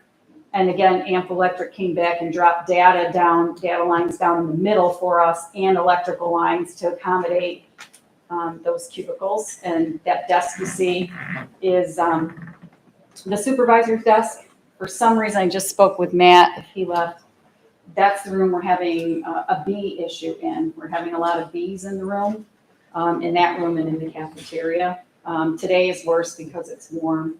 One of the creative things that Jenny and her team have done is use some of the old cubicles that weren't gonna make the transition, but kept the walls and squished 2 desks up against them for some privacy. Let me see if I can, like there, that was some of the original cubicles from before I even started it. So 110 years ago. Yeah. Before that, Jack. Old. So fiscal and child support to the left is the fiscal unit. So there's 2 people sitting out there. And if you see those windows in the back, the fiscal manager's office, Nikki Redema, her office is behind those windows. So there's 3 in there. The issue with them is there's a lot of equipment that goes with our fiscal unit. That big thing in the front there, let me see if I can get it right there. That's a Bix printer, we call it, or Fred. And it's a very large piece of equipment. So, and then child support unit, they are actually behind on the right. They're behind 2 locked doors as required by the IRS. So they have a key lock and then they have a combination lock as well. And then they also have another door in there that you can see it cracked a little open that locks again for federal tax information that's stored there for extra security. So again, we reuse parts of cubicles to kind of create some separation in there. They're on the first floor, fiscal's on the second. Services, these are the ones that are probably smushed together pretty good along with OFA. The first one on the left is Risa Roos's unit, our foster care unit, and there's 3 people in that room. The one on the right is where adult services is, Penny Everson. and our 2 foster home finders. And I just took a picture of the one on the right. That's the space one of our workers has. So you can see they've got a lot of stuff and the space is somewhat small. So we have 8 people in that one room. And they're loud talkers. So I just took a couple pictures of signs. So in order to try to help people, so the first one on the left is to get to the workplace and office for aging, because people don't know where we really are yet. So that's to come into the vestibule doors where you would enter for office for aging in the workplace, which is not the front doors. We set kind of the waiting space for the workplace outside in the hallway, and that's working really well. And then the one on the right is the reception desk for the workplace. So you can see we haven't been able to get some of the ceiling tiles all the way back in yet, but Matt's crew has a list of about 110 things on it that they're getting back to every day. So it's not priority to get to it. There's other things. So employment and training, this is where the workers sit. You can see Lisa Hetzner on the phone. I snagged her in there today. The one in the middle is Wendy Mosier. She's the supervisor of the unit. And then the one to the right is where they're all sitting. And that's the old library at Glenfield School. And then you'll see that how important signage is, right? The Carpenter Apprentice event is coming. So we're using that sign to our full advantage down there in Glenfield. So think how wonderful an electronic sign will be. So putting a plug in for that. Yep. So Office for Aging, they are down right across from the One Stop, which is really similar to how we were configured in Loudville. So you'll see, so Crystal has, this is the office Crystal's in. You'll see Ranger walking around there, and there's another picture of Ranger in a minute. But how many are in that room with that table? Is it 5 of us in there? So, and then this one in the middle is the next office that's also Office for Aging, and there's 5 in there. So they're a little tight, so you can see there's space there. And, you know, worth noting, kind of wide open in there. And then Office for, yeah. How many entrances on the outside have you got? We've got the front, the soil and water door, and then the OFA one-stop doors that are open. The others are locked from the public, so that would be 1, 2, 3 more that are locked that you can't get in. And the security's right there as they first come in. Security's near the pillars, the front entrance for the DSS side, but they're not down in the back. They do see on that big monitor that I showed you, we have cameras down there so they can see what's going on, which is similar to what we had in Loudville, a separate entrance for the one-stop and Office for Aging. So we have an urgent button on the phones if something goes wrong, and it'll ring right through to security. You just press one button. But they're right there, and they walk around. Actually, our security guards said they really like the bigger building because they're on the move a lot more. And we have had a lot of visitors. OFA, a lot of visitors are coming in. Parking lot was full today. The visitor parking in front was full today. The bus has had people on it. So we're getting a lot of traffic in there. Maybe people are just interested to see what it looks like, but a lot of traffic. So OFA set out a lot of their stuff because they have a pretty good space in Loudville. So they put it out in the hallway, but I think you can see things are really starting to spruce up. And of course, our photogenic Ranger is on his new bed there. And he's got his official new harness. He does. And Therapy dog. He graduated. therapy dog in training. And yeah, he got that bed special for Glenfield. Yep. Yeah. And he makes some visits throughout the building, and it does help with the stress. The one on the right is OFA's kind of private interview space or workspace. The type of clients that Crystal and her crew work with, a lot of them are hard of hearing, so they're talking really loud on the phone. And Crystal will admit, just like me, we're loud talkers, right? And so adjustment is hard. The Soil and Water Conservation District is in one room, and that's there. Again, the lights are off because it's a little warm today, but they fit, and they have their main file cabinets in there. They have every drawer in that kind of this filing area here full. It's full, and they have stuff in the garage. And then we have a couple conference rooms. The one on the left is the one Andrea was in this morning for her director's meeting. That's pretty well set up, pretty good. Any comments about it, Andrea? It was very comfortable. Very comfortable space. And then the one on the right, we still have another monitor that has to be mounted out in the one stop. That's in there is another monitor. We're waiting to get that mounted. So the room's a little disheveled, but that's our fair hearing room. So visitation space, we eked out a corner on the left of the gym and put some bookcases and a rug, some chairs, lots of toys. And then our visitation person painted that black square, that's chalkboard paint in the back. So if they can't visit outside, which we've been doing since we've moved there on that pretty nice playground right there, then they'd be inside in that corner to do visitation. And then when the gym gets cleaned out, as you can see, the last one on the right, that is all the abandoned stuff that's in the gym. So we, Soil and Water Office for Aging, have been rifling through there, putting things together that necessarily didn't go together before. So there'll be an auction. So some cool things that are happening at Glenfield. Flo's Kitchen open.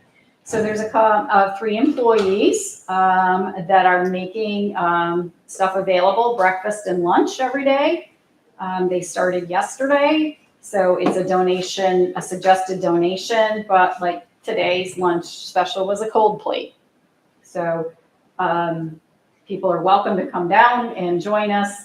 If you call ahead a couple days so they know how much to cook, that would be good. But that's how we're using the cafeteria. There's lots of space in there. The vending machines went in. So that has helped people. So you can see the kitchen's now open for business and they send a menu out every week. That's cool. And I think, don't forget, we have an open house for anybody that wants to come walk around from 9 to 11 on September 1st. Any other questions? Okay. Since that first day when it was very hot in there, has it improved with fans and lowering the curtains and everything? Yes and no. It's been more moderate out in the weather. It's warm today. I think, would you say your room was 84 when you left? It's probably 90 on the second floor today. So will it's warm. people work from home? Right now we're having a bout with COVID going around, so there's a lot of people out and it's vacation time as well. So a lot of people aren't actually in the office, so those that are there need to be there right now. So they're staying there, and the first week was really hectic and very, very hot and very humid. And there was contractors, there was movers, there was employees, and we were all hustling, walking, moving, lifting. We're sitting now, which is a lot better. So you're sitting at your computer and you have your fan on you. They're doing okay with that. Okay. We did have some complaints about the water at Glenfield School. It tasted very tinny and it was very cloudy. The cloudiness has disappeared, and we did have it tested. The results came in today. The water is absolutely fine to drink, no bacteria in it. So I think that just settled people down that it's okay. I mean, it had sat pretty much unused for 2 years. So that school's built in 1931. Those pipes are old. So now that we've been able to use it enough, it's moving along pretty good. So. But we've both been bringing in water for our staff just to help people. Yeah. While we tested the water, but also I think it might take some time for people to feel comfortable. Yeah, I picked up 4 more cases of water yesterday and put them in the fridges because it is still hot there today. Yesterday was no issues. People didn't even have fans on, but today it's warmer. But we're all settling in. I will tell you, it takes longer to get here. So that's for sure. And when they're paving, that's got to plan ahead. Thanks, Jenny. Come on, Barrett. I do it all the time. I hear they have toads and snakes in the basement. I'll bring my son. He'll love Yes, it. we have toads and snakes in the basement. I'll send Lee with you tomorrow then. He'll take care of them. Clean them all up. You can bring him up. Just don't go face. I don't think there's any other presentation, so we can move on to dockets, please, Cassandra.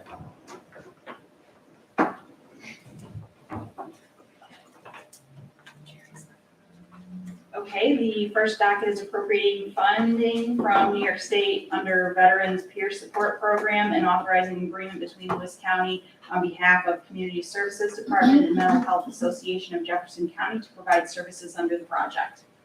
Any discussion? All in favor, say aye. Aye.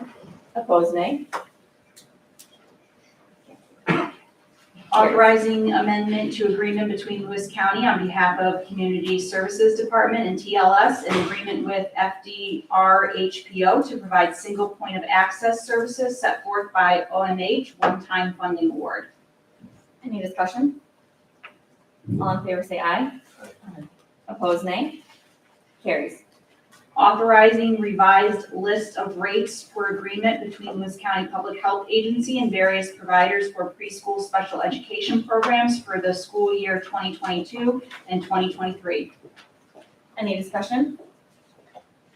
All in favor, say aye. Opposed, nay. Carries. And then I have one motion to authorize Social Services Commissioner Jennifer Jones to create and send out a RFP for a warming center for the 2022-2023 Code Blue season. Any discussion? Jenny, do you wanna? Sure, thank you. We've been really looking at our homelessness situation in Lewis County. We all know we're working on a larger scale project for the long term for permanent and supported housing. But last winter, we faced a lot of difficulty placing people during the very cold inclement weather season using multiple hotels. And those are the ones, we actually ended up with several people in out-of-county motels as far as Utica away, because their behavior got them evicted from hotels. So New York State OTVA has asked every county to look at trying to start up a warming center, which would basically be for people that choose not to use the services of the Department of Social Services or are sanctioned and not eligible for certain services, where it would be open during the evening hours till the morning. So with those overnight hours where there's a safe place to go and stay warm. All the expenses of this would be covered through our Code Blue payments from New York State. So we're looking, working with a lot of our same partners as the long-term solution with transitional living and Lewis County Opportunities, Catholic Charities, the Bethel Church of the Nazarene has stepped forward, Snowbelt Housing, trying to figure out, is there a location and how do we staff and supervise that in a way that's safe for everybody to be there. It's a very different way of taking care of homeless people in the winter. We have traditionally given a hotel room overnight, but we know in Lewis County, sometimes it's below 32 degrees for weeks on end. So we're trying to come up with a different model that might help our people also have a little push into the systems that are there to help and to use the systems for a more permanent solution for their issues. So that's what this is about. Brian Hanno has been working diligently with me. Well, I've been kind of scattered here the last couple of weeks trying to pull that together. So we're hoping we can come up with a solution in a location before 32 degrees hits. Oh, winter's coming, so. Winter's coming very quickly. Thanks, Jenny, and I missed a step, so I can make that motion if I can get a second. Andrea, any further discussion? All in favor, aye. Opposed, nay. Carries. And I think that's all I have for my committee, correct, Brian? Correct. You'll notice we did have on the agenda some remarks from Mr. Pear. We've decided that we're gonna hold that for now, so that's why we had Jenny come up and speak. So other than that, I think we're good. Okay, I'll make a motion to adjourn if I can get a second. Can I ask one question first? Sure. Ashley, is it possible for us to get the the COVID numbers again, like we did, maybe by the week or by the month? Because I noticed you got them in here for June and July, I think it is. Yep, so I include them in the report monthly. They're published on our website on a daily basis. Okay, they are, okay, that's fine, if they're on your website, that's good. We're trending up for the month of August.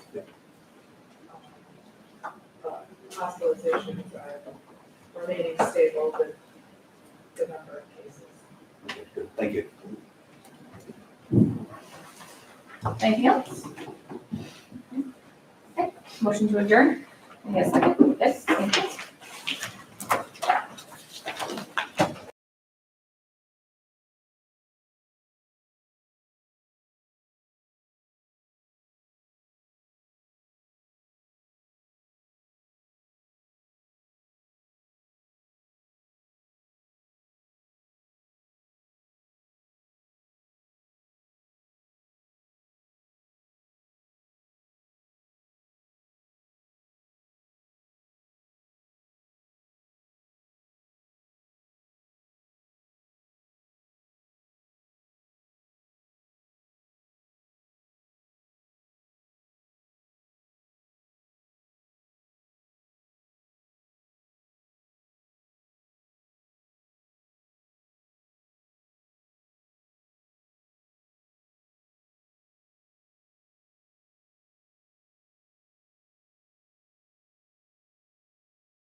order. Start off with, I'll make a motion to approve the July 18, 2022 Financial Rule Committee minutes that were previously sent out. If there are any changes, I'll give a second. Josh, all in favor, aye? Opposed? Vote. Minutes are approved. Start off with, we have a presentation. Gotta find it. On the new 501c3 initiative by Brittany Davis from ITA. Yes, good afternoon, everyone. I want to thank Brian and Larry for getting me on the agenda. This meeting. Wanted to take the opportunity to, yes, talk about the potential new 501c3 for economic development that we've been working on, but also give a brief economic development update. It's been a while since I've done this, and we have some new faces on the board, so I thought it would be a great opportunity to provide an overview of who we are, what we do, and some projects we've been working on over the past few years. So who we are, this is the staff down at Naturally Lewis. Myself is the executive director, Cheyenne Stereo, the director of finance and incentives. She leads all of our IDA incentive programs and financing programs for businesses. And Jenna Lorraine, she's our economic development specialist who leads our program coordination and marketing efforts for the organization. Under the Naturally Lewis umbrella, we manage two organizations, the Lewis County Industrial Development Agency and the Lewis County Development Corporation. There's often a lot of acronyms that are thrown around and it gets very confusing for people, so I thought I would just explain what these two organizations are. Both of these organizations were created through New York State law many, many years ago. Each county has its own IDA and typically its own local development corporation. The IDA has up to 7 board members, and all of those board members are appointed by the Board of Legislature. And the LCDC currently has 11 board members, 2 of them being Eric and Larry. So I wanted to get into what do IDAs and LDCs do. So again, they were created through New York State law and each have their own powers and own services that they can provide businesses within their communities. So I won't get too much into detail on this chart, but it's just a good overview of the difference between an IDA and an LDC, which we get questions on quite a bit. So long story short, IDAs are able to provide the incentives. So payment in lieu of taxes, the sales tax abatement, mortgage reporting tax abatement. We're able to issue bonds. IDAs cannot loan or grant their own money, which often is a challenge for us as lead economic development agency.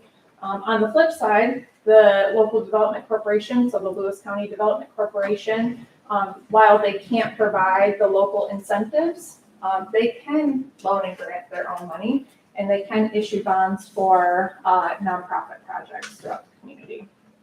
So again, both entities have a lot of oversight by New York State and different powers as designated by New York State. Over the past few years, we have done a lot of strategic planning within our organization. And these are the 5 pillars in which we have been guiding what we do in our organization. So we are prioritizing outreach and visibility, research and education, developing sound economic development policies, developing partnerships within the community and within the region, within the state, and strategic funding development to do all the things that we do out in the community, which is business development and support services, property and site developments and redevelopments, marketing and events, collaboration with communities and businesses, and placemaking initiatives, which is essentially just thinking about what are the things that we can do out in the community to make Lewis County a better place to live and enhance the quality of life for its residents. So I'm going to go through some key initiatives. We are working on a lot of things, and we've worked on a lot of projects in the past, but I just wanted to highlight one program, one project, one pilot project, a funding initiative, our marketing efforts, and then we'll get into the 501c3 conversation. So program highlight, I wanted to talk about the DBA Lewis County program. This is an entrepreneurship program that we launched in fall of 2021. It's a program that essentially is working to connect entrepreneurs with local consultants and resources to help them build and grow their businesses. So far, we've had over 120 entrepreneurs that have come through our doors looking for assistance. And this could be anything from I need funding to I need a business plan to I need a bookkeeper. Like I'm really good at making the products that I make, but I'm really not good at the finance part of my business. To marketing, they need a new brand, they need social media management, they need a new website, to leadership development, to process improvement. I mean, the needs of small businesses just go on and on and on. So this program is really working to find local consultants that can provide these services in our community. These are often small businesses that are providing these services and some regional partners that we work with that provides free services. So through this program, we're really working to create that entrepreneurial culture and ecosystem in Lewis County. And this was a priority for us through our strategic planning. We really needed to focus efforts on entrepreneurs and small businesses. And this program is seeing a lot of great success. Just want to highlight Blackwell Bookkeeping, which is Kelsey Blackwell in the picture there. She came to us last spring and said, I would like to start a bookkeeping business on the side. And we said, that's great, but you're going to be full-time before you know it because it's such a need for our small businesses. So at that time, she started her business on the side. She was working full-time at her job. This past fall, she quit her full-time job, took her business full-time, and is now looking to hire a full-time employee because she is so busy. So she went through our program to get her business started. She became a consultant of our program, and we are referring other businesses to her, and she's now looking to create a new job. And that's one thing I want to highlight with this program. If we could get even 50 entrepreneurs to create one new job in the next year or two, that's 50 new jobs created throughout the county with not a lot of investment made, which is just really cool and a goal that we're really striving for. So really great program. And Jenna has done a great job at managing this program. Project highlight. Wanted to highlight the Lions Falls Mill Site Revitalization Project. As many of you know, this has been a 10+ year project of demolition and hazardous abatement, 4 phases, $6 million, and really need to commend the LCDC board and Eric Berkler and Larry here for really spearheading this effort for the past 10 years and staying persistent in making that site a clean, developable site. So this is just a drone shot from this past fall. It's currently the home of Kruger Energy and Black River Valley Natural. And currently we are working with Black River Valley Natural on acquiring the building as well as some additional land for future expansion at his site. So BRVN is doing very well, and I don't know if you follow them on social media, but they have just signed a really big contract with Renzi Food Service. So they are now able to provide their local products through Renzi as a distributor, which is a really huge win for their business. So again, just a really great project that's been 10 years long. Demolition is complete, and we're now working on efforts to market the rest of the property. An incentive program highlight, wanted to highlight the Port Leyden Portal LLC project. So this is an effort by a local Lewis County individual, Mark Lemieux. Many of you may know him. He and his wife purchased this building and are turning it into a mixed-use space that's going to include senior housing, commercial, and community space. How we were involved in this project is that we provided him with a 15-year pilot, payment in lieu of taxes, which means for the first 5 years, he's paying 75%, or he has 75% of his taxes abated for the first 5 years, then 50, then 25, until it's at full taxation. So again, another great project that the IDA was able to be a part of, and a great thing for the village of Port Leyden. some other incentive figures from 2021 that I thought were interesting, and this is focusing on the renewable energy pilots that we have approved in 2021.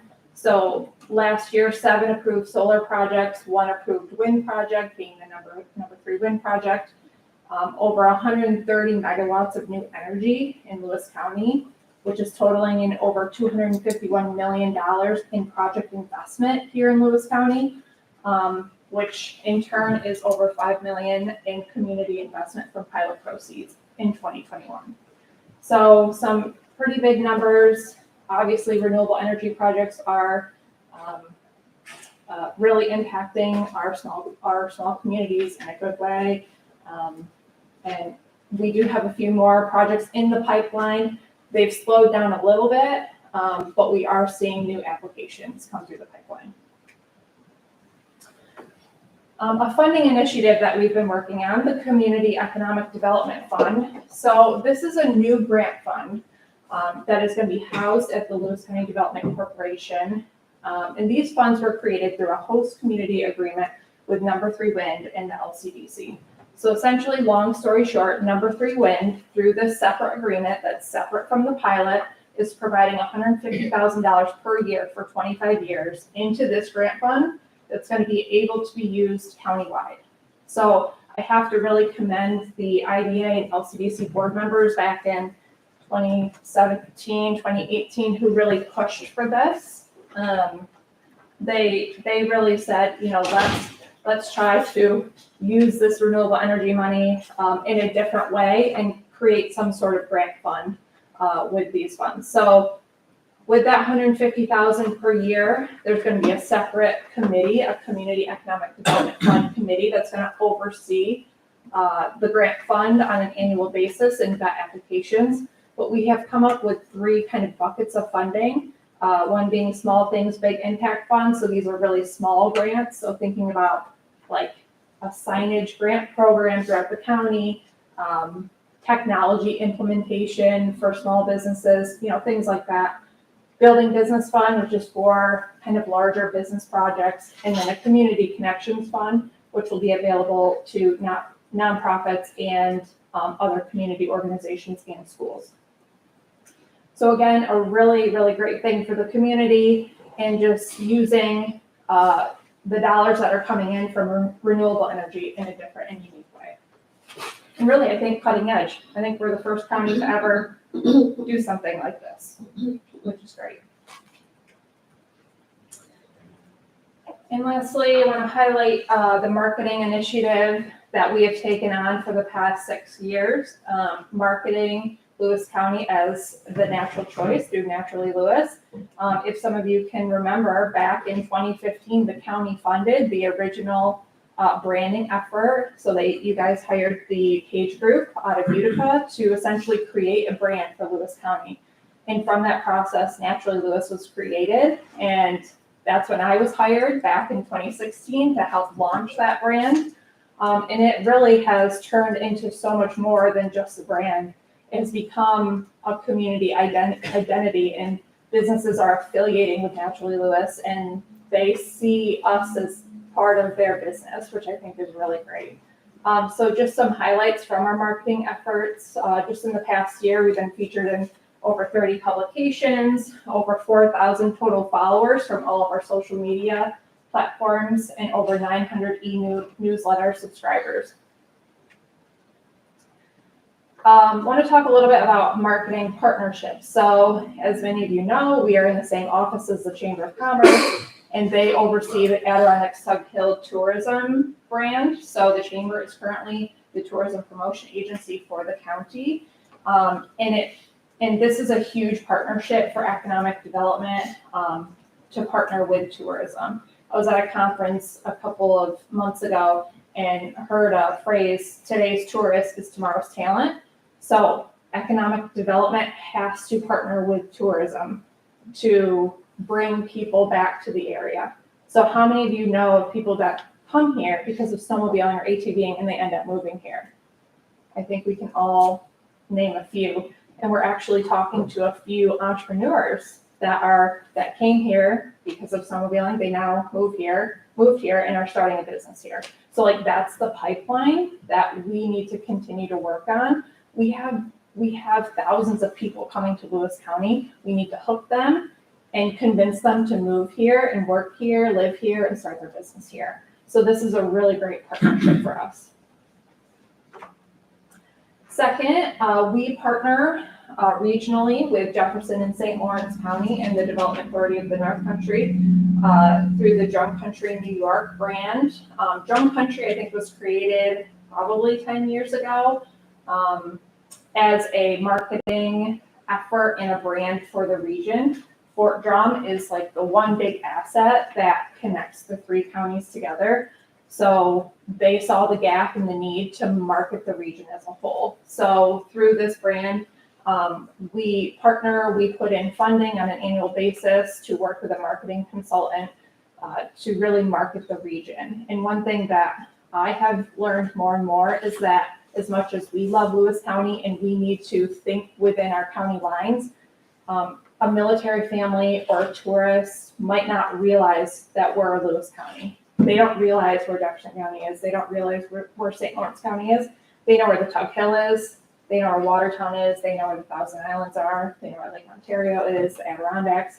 So this is the reason why we do need to think regionally and why this partnership is a really great partnership for marketing our region as a whole. I wanted to highlight this past summer in June, we hosted our first economic development conference at Three Willows. We had approximately 120 people in attendance, and this was just a day of really great panels and discussions and networking. And this was, again, a goal of ours through our strategic planning is that we wanted to host an annual conference. And the first one was a huge success, and we will continue to host those annually. And we're able to hear from consultants and entrepreneurs who are doing really great things in our community. So thinking about upcoming and ongoing projects and initiatives and events, like I said, we are working on so many things, but I could only really highlight a couple of them. The vacant property revitalization program, that's up and coming. You all allocated $1 million of the ARPA funds towards that program. We are currently working through the process to get those guidelines in place. Again, more possible site acquisitions for revitalization and looking at the dairy processing study. You know, we need sites to develop business. And in thinking about just are there sites that are in terrible situations that we can bring out of that terrible situation to then be used for business purposes. Ongoing business retention and expansion initiatives. As always, we're always in contact with our large employers and our manufacturers on any initiatives they have going, workforce development, facility expansions, possible threats to reduction. Those are things we are always on top of. And of course, future partnerships with the Chamber of Commerce, which brings me to the conversation of restructuring feasibility and the potential creation of a new 501c3 for economic development called Naturally Lewis. So some of you may have seen the article that came out yesterday by Julie. Thank you, Julie, for writing a great article. On this concept, and really this has been in conversation, I think, throughout all of our strategic planning processes and over the past 6 to 9 months with the IDA, with the LCDC, and the Chamber of Commerce on could there be a future partnership that would help to streamline economic development, business development, tourism development, and all the services in between into one organization. So really what this could potentially look like is we would have a new 501c3 that would house the staff and be the lead economic development agency. All county funding that currently you are allocating to different entities would go into one bucket. There would be staff service contracts with the IDA, with the LCDC to continue to keep those organizations separate and keep those programs separate. It would acquire the membership and of course become the tourism promotion agency for Lewis County. This entity would have a new board of directors that would include IDA board members, LCDC board members, community leaders, and county representatives. It would have 5 staff members to start, which would include current IDA and chamber staff members. And our priority focuses would be business development and support services, property developments, tourism development, placemaking, marketing Lewis County as a great place to live, work, build business, and play. Providing a really great membership experience for those businesses that are members of the organization, and events in collaboration with communities. So some of you might be asking, why now? Why are we thinking this? Again, it's been really a couple of years of discussion, and honestly, probably many years ago, this idea has come up, right, Eric? 2010. Yeah, 2010. So it's not a new concept. This is happening all over the United States. Economic development and chambers are thinking about working together more, and what does that look like? I know that chambers are trying to figure out how to continue to stay relevant with just current times. So when we think about our Chamber of Commerce and our Economic Development Agency, we're currently housed under one roof, and we have been since 2018, 2019-ish. And that's been a great thing for us. It has allowed us to really partner on a number of projects. We have our staff meetings together every week. It allows us to talk about the things that we're doing to avoid duplication of efforts, collaboration to provide that one-stop shop. So I mentioned before that there's a lot of acronyms with our organizations and people are confused. This would get rid of that confusion. So all people need to know is that they need to come to Naturally Lewis for those support services. It would offer us to clarify the staff member roles, consolidations of resources under one umbrella, partnering with projects. We've been doing this since before the pandemic, and it's the right people, the right time, the right place. So that's economic development in a nutshell. We have a lot going on. We really appreciate the county support that you have provided over the past few years. And we really look forward to continuing to work with you all. And I will take any questions or would be happy to talk to you after the fact. When you said you've assisted 120 entrepreneurs? Yep. What period of time was that? From fall 2021 to now. Oh, really? Yep. Great. Yep. Regarding the solar. Yep. I heard a while back that the Carthage substation is maxed out and they're upgrading it. What is the status of that? Because that would affect anybody in Diana. Yeah. Solar. I don't have an update on the Carthage substation. I know that the utility infrastructure in general is a big concern for the future of solar development. And this isn't just a Lewis County problem, it's statewide. Obviously, the state continues to push for more renewable energy, but currently we don't have the capacity to support the goal they're trying to achieve. So I know National Grid is working through that process to figure out how to upgrade their lines. I did see a blip yesterday or the day before that the state and National Grid have partnered to build from Krogan to Marcy. So it's Messina to Krogan is Tasman, right? And then from Krogan to Marcy is National Grid, but the article was about that they had combined forces, so to speak, to get that done. Right. Yeah, we need to partner, definitely. Up in our neck of the woods, there would be probably several possibilities of small solar arrays. But there's no place to send it to at this point until Carthage gets upgraded, and that's kind of what I was leading to. Well, that's the reason why New Green isn't on yet, right, is because there's no capacity on the line to carry it. Yeah, that's an issue. I will say with that Marcy line and some other projects that the state has been thinking about sponsoring, we have been vocal. I mean, National Grid through Jerry, and the statewide organization, AEG, I forget exactly what they stand for, but Larry and I multiple times have gotten on webinars and signed petitions and sent letters, so we've been engaged trying to get that local capacity increased. That transmission line you referred to has been a big benefit to our area in the north. Michael's is centrally located there, and so is Northern Clearing.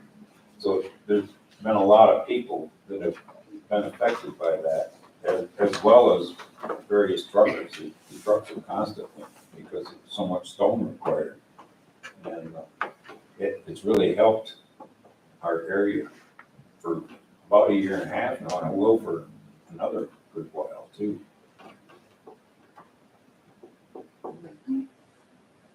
Any other questions? On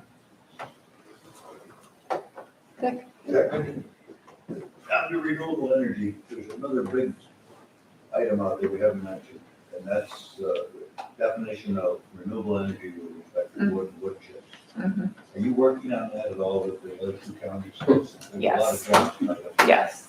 The county's lobbying firm, Park Strategies, has set up a number of calls with a number of folks from state, the governor's office, Senate and Assembly. Yep, Senate and Assembly. And we've been on a number of calls with them to express our concerns.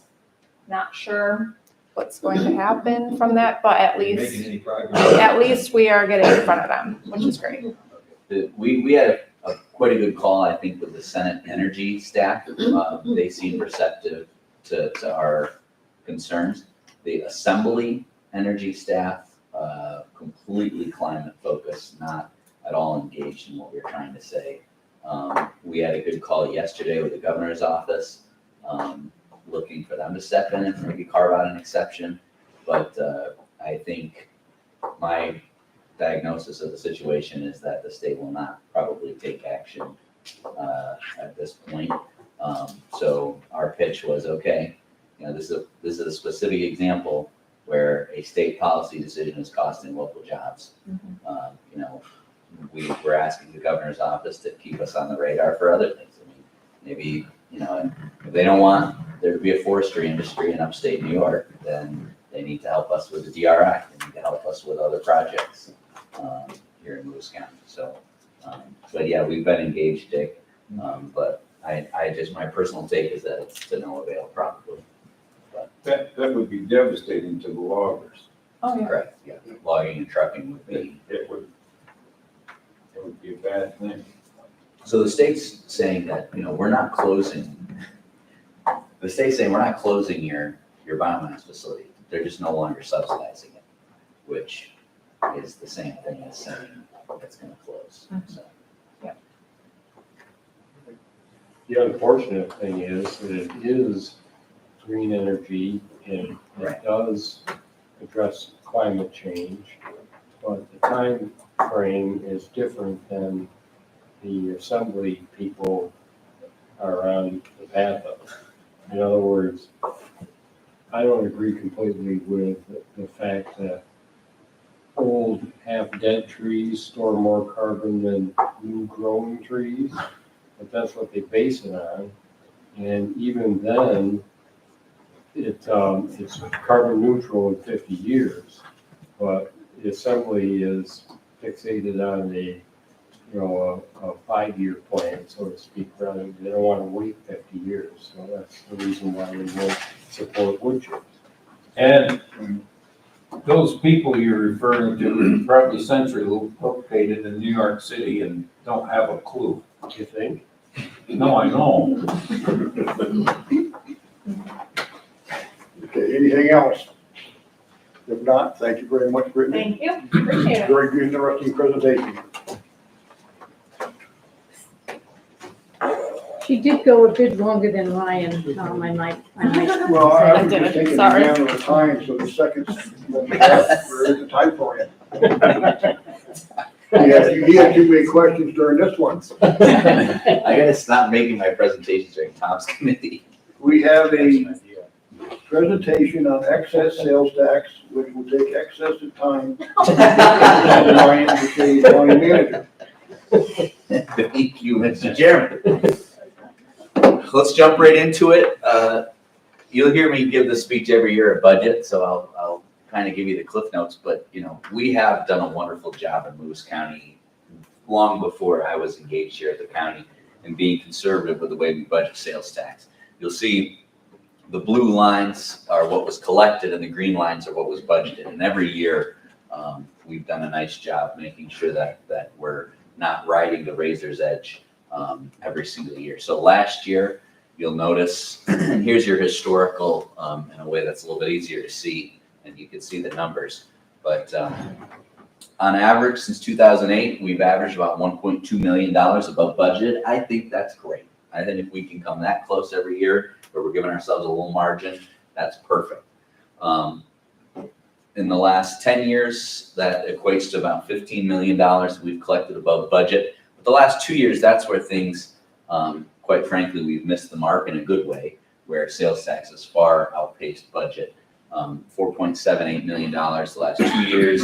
And then in 2022, again, we're running about 9% ahead of pace, ahead of last year's pace. And last year's pace, as you see, was quite steep.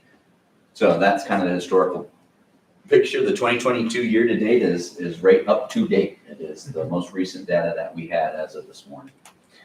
I took a few slides from NISAC because I thought that they had pointed out some good things. This is a little dated from June, but a lot of it still holds. So you can see, January, February, and March, April, and May, year over year, that's what the inflation is looking like in each industry in terms of price index changes.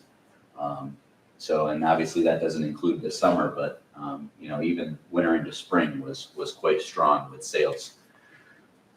Motor fuel sales tax 2020-2021 comparison. You can see I highlighted Lewis County. We're up 33% in motor fuel.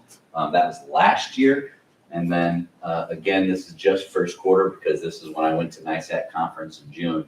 But I stole these slides because I thought they'd be a good illustration. But you can see 21 to 22, we're up 22% in our motor fuel alone. Another big thing driving the sales tax right now is online sales. You'll recall we weren't allowed to collect sales tax from online sales until 2019. And then the pandemic hit, so not only did we get our first taste of online sales in general went up when everybody was in quarantine. So I think the largest driver of the increase that we're seeing is, in my opinion, is online sales combined with the inflation, but online sales certainly is a big part of it. A look ahead, this is just some bullet points I stole again from NISAC. It's a confusing picture. If you read anything, any economists who follow that kind of stuff, it's a confusing picture. You've got inflation that is certainly surging ahead. At the same time, wage and job growth is surging ahead, but not quite as fast as inflation. At the same time, the feds are trying to pull the brakes slowly without causing a recession. I think it's one of the strangest times to try to predict what's going to happen in the economy in the next 6 months that we've seen in quite some time. But regardless, I think it's safe to say that our sales tax for 2022 will exceed our budget once again. So a quick note on the big picture finances here. I actually stole these fund balance numbers from each of the presentations I've given on fund balance in the past. So we've kind of been having this similar conversation again and again. And so we talked about it in October of 2020 when we were at 16.2 million. We talked about it last February when we were at 24.2 million. And we've only continued to grow where now we've hit $25 million. And just to note, that doesn't include our capital accounts, which are now flushed with $18 million of bonded money, plus our ARPA funds, which is another $5 million. So none of that counts in our fund balance. I continue to note a fund balance of 20% of annual operations is considered extremely healthy. So if we're running a $60 million budget, which is what I project our operating will be this year, we need about $12 million in reserve in order to be extremely healthy. And obviously we far exceed that. In addition, we've got green energy pilot revenue that we can count on a regular basis. Brittany just talked about the $200 million plus investment that we've seen in wind and solar. That comes back to us through pilot agreements. So we really have a very consistent revenue stream. In addition to the volatile sales tax and property tax, we have these green energy pilots. General fund balance use. So let's talk about what we've committed. Brittany mentioned that we've got some money committed for the blighted properties. That's the, what do we call that initiative? Vacant property. Vacant property revitalization. Blighted property, same thing. Rails to trails, we would commit part of our fund balance for that. And then the broadband initiative, in addition to, all these are in addition to ARPA funds. We've said at one point or another, we're willing to match the American Rescue Plan funds with some of our funds. So those are committed, and we've got some potential uses. I mean, we set some amazing goals for 2022. I mean, having the ag folks in here today is a perfect example of what happens when you set a good goal and you get a good community together, committee together, and move things along. You know, if those things come to fruition, the ag, the balancing plant, the water, Central Louis Water Study Initiative, right? The housing study that Jenny and the planning department are working on, you know, we have set the table for some more projects in the future. And so I can see a world where we'd use some of that money. Two things we're going to talk about today are the town and village payments and employer retention that I'm going to pitch. Lewis County Health System Physician Recruitment, that's a new initiative. We have not talked about it, and I don't plan on talking about it today, but Mr. Kerr will be in here at some point to discuss his idea to create a fund to hopefully retain and recruit some more talented medical providers to Lewis County. Capital project overruns, not that I anticipate overruns, but if there are, we've got certainly the money to handle it. So even with everything we can think of, things we've committed, things that we haven't quite committed, but we might have on the horizon, you're still looking at a situation where we're well above the 12 million or 20% that we would need to maintain good fiscal responsibility.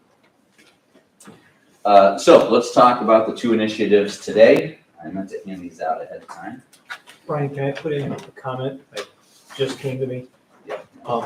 Ryan and I discuss this type of thing quite a bit, and taking on debt is a way for a municipality to further projects and make progress with projects. We could spend our fund balance just for projects, or we could take on debt if we need to do projects. I'm not a big fan of a debt reserve, but you could put some of the fund balance into a debt funding reserve, and then if we went out and took another $20 million of debt, but we put $5 million of fund balance in reserve, that would pay your debt payments for however many years to come. So just a thought that from discussions Ryan and I had just came to me. Well, and I think when we talk about debt, I like to go back to this slide because we have revenue that is in the bank for the future, and not all that's spoken for. Is there going to be any in addition to those in 2023? Well, I haven't worked on the budget yet, Phil, for 2023, but the number 3 wind will be brand new. Quite a bit of the solar projects will be brand new in 2023. So yes, to your question, there will be brand new revenue starting in 2023. But those are all inclusive. There isn't any other than what we're seeing on that slide. Correct. Is As that Brittany said, they're starting to get some new applications, but we basically have, there's a number of solar projects that are, Ryan might have them in that 420,000, but it's hard to estimate until they really come through the IDA door. The bulk of that 420,000 for combined solar is for that large New Bremen Krogan project that is out there, but I'm not quite sure the status of. But the wind is obviously in the books, and a large portion of the solar is coming together. But the biggest project of all is that New Bremen Krogan one. That would be a big chunk of that 420, and I'm not sure the status of that. But what we're finding is these littler projects are cropping up much more frequently, and the big ones aren't quite coming to fruition as quickly as we had thought. I mean, if you follow the news, Joe Lawrence is great at kind of sending and sharing clips with us. There was a big project scheduled for St. Lawrence County up by Messina that the state siting board actually turned down. So it seems the smaller infill projects are gaining momentum, while the larger ones are not moving along quite as quickly, I guess. But either way, I think we've got quite a bit of solar revenue headed our way in the future. But the point of this is to show not only do we have good money right now, we really can count on a steady additional revenue stream going forward. So 2 initiatives we want to talk about today. The first is, we really talked about the motor fuel tax, and Ian had brought it up last month in General Services Committee. But we talked about the motor fuel tax and how the county has done quite well collecting sales tax on fuel, and noting as well that the towns and villages have a fixed budget for fuel. And if their budget officers anticipated $5 gas back in fall of 2021, I would be shocked. So the thought was, could the county distribute out some of what we've gained from excess fuel tax back to the towns and villages to help offset some of the increases that they've had to deal with in terms of fuel and increased expenses. So we played around with a few different formulas to make the dividing of the funds fair to each town and village. So we did a formula based on 33% of the distribution was based on road mileage. So how many lane miles does each jurisdiction have in their community? The second aspect was total assessed value in the community. And the third was population. And I threw in population, even though we didn't talk about it last month, because I felt the villages really got hurt on the road mileage because they don't have a lot of roads compared to the towns, but they make up for it a little bit with population. So anyway, you take that formula, a third, a third, a third.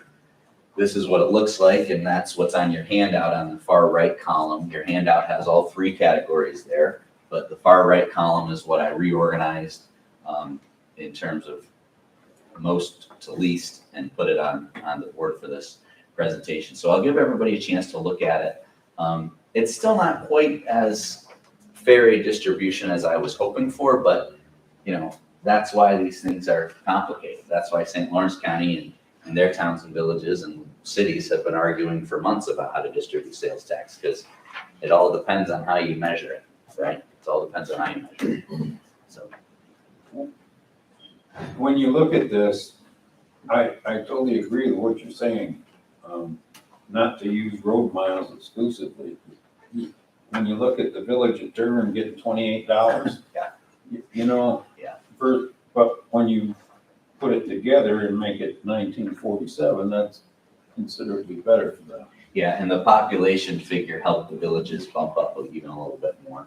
So the concentration of people obviously means you're providing more services in those areas. So I think it's a fair figure to try to round things out a little bit.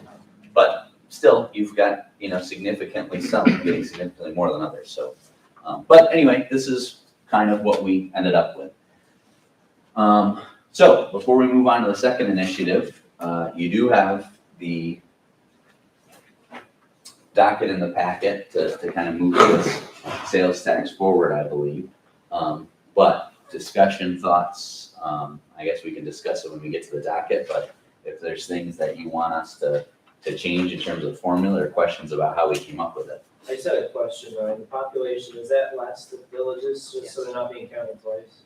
Yes. You might have said that, I'm sorry. Nope, no, I'm smiling because the first time we didn't, and I was like, this is wrong. This doesn't make sense. Well, And then we went back and redid it. Okay, thanks. So, yeah. Any other thoughts? I like it. Okay. I think it's a good way to blend all 3 categories. Yep. And we need to give them money. Absolutely. Okay. Next is something that you saw a memo from me a couple days ago. Many of you I've had a chance to talk to one-on-one about this with, but what we're talking about here is an employee retention incentive program. It would be a one-time 3% payment to current employees. The cost would not exceed $464,000. That $464,000 is based on 3% of our total budgeted wages for 2022. So the reason I know it won't exceed that amount is because, one, we have vacancies. Two, we're not including seasonal workers and other interns and other types of positions. So I can be confident that it will be less than $464,000. The goal of this program is to help our employees offset increases due to cost of living, due to inflation. I really think that the memo that I put together is a more articulate outline of what we're thinking, but to summarize more or less, it's, we've got a great crew here in Lewis County that work really hard every day. And the average salary for Lewis County employees is $48,000. When gas goes up to $5 and the grocery bill is hitting your pocketbook, they're good partners with us, showing up to work every day, serving the public. I think we can be good partners to them and help them, through these kind of uncertain times. So that's what I'm proposing. The last point that I'd make is that Lewis County Health System is not included in this program that I'm proposing, but they did a retention payment in 2021 already, and they've got the health worker bonus coming from New York State as well. So even though the hospital is county employees, I'm not including them in this program because they've done their own retention and bonus program through the state. So that is it for those two items, but questions and discussion. Do you have any thoughts on this, Caitlin? I support it. Yes. Yeah, absolutely. You think it's a good thing? I do. I believe you more than Brian. That's it. You still got 3 minutes. See, that's how I'm getting better. I'm getting better. I'm saving it up because I've got 3 consecutive months of budget discussions, so. You better get used to it. I think on that, Phil, it's a good thing for people of Lewis County, the workers, for that 3%. It's helps morale, and it keeps, you can retain your employees. It keeps a healthy work environment, less turnover, and can attract other qualified people. I think what you just said, particularly retention, is a key element. Less turnover, less costly, and retraining new employees. And it lets them know we care about them too. A minor investment, but it's huge upfront. It's huge overall, so. Yeah, it's a good idea. Any other questions or comments for Ryan on his proposals? Let's do it. If not, I guess we can move on to dockets. The first one is introductory local law number 3-2022, a local law to amend local law number 5 of the year 2012 in relation to the implementation of reapportionment within the County of Lewis, and setting the public hearing for October 4th, 2022 at 5:00 p.m. Questions or comments? All in favor, aye? Opposed? Carried. Appropriating funds in the amount of $1 million from fund balance for broadband expansion projects. Questions or comments? Tom, I might add there, this is an item that goes back quite some time, because I don't know if you can fill in, but the board actually talked about this in 2 or 3 years ago, but we never did a resolution to appropriate the funds.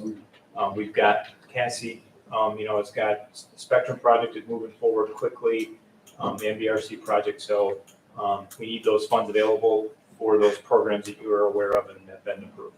Thank you. Any other comments? All in favor, aye? Aye. Opposed? Carried.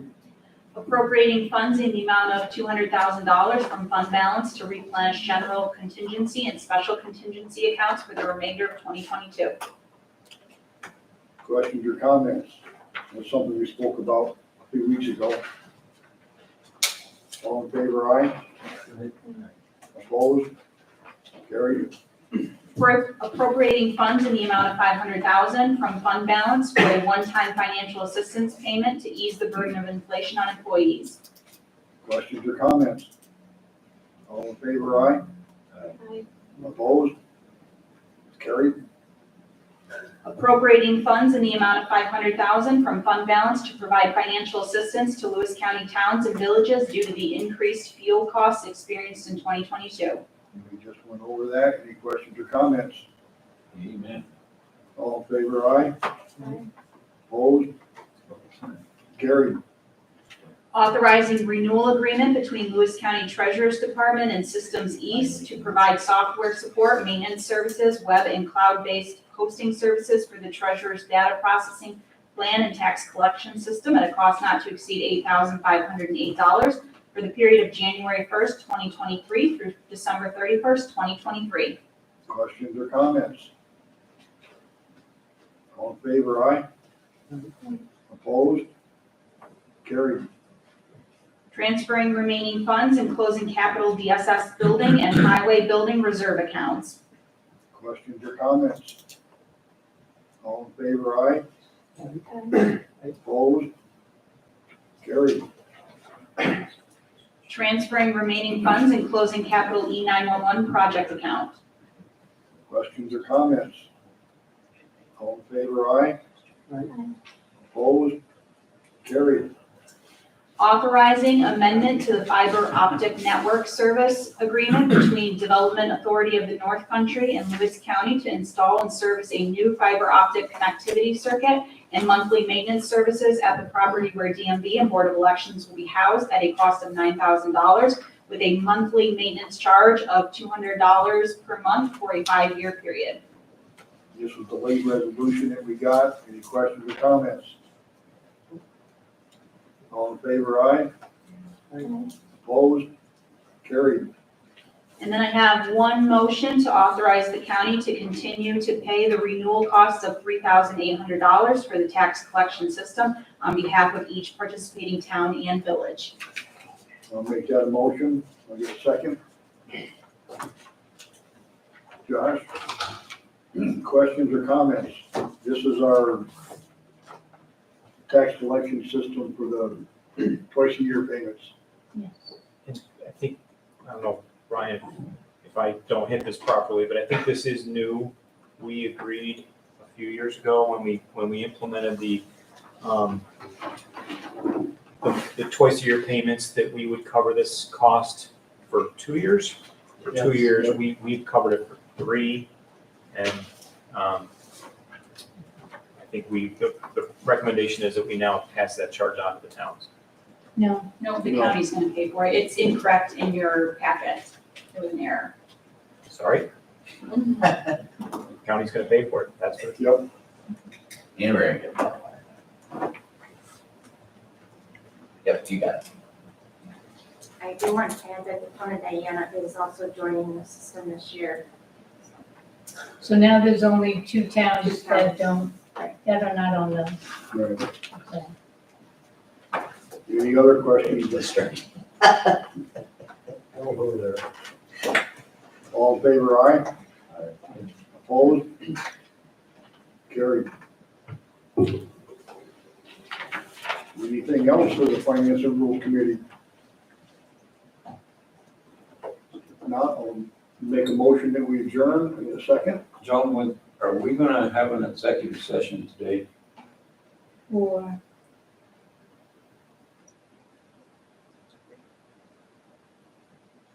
do you want to? For an update on Sure. a meeting you had? I would request that we go into executive session just so I can give the board an update on some pending negotiations. And then make a motion that we go into executive session. I get a second. Josh? All in favor of executive session, aye? Can you say which negotiations? Executive session. She didn't want this. Don't.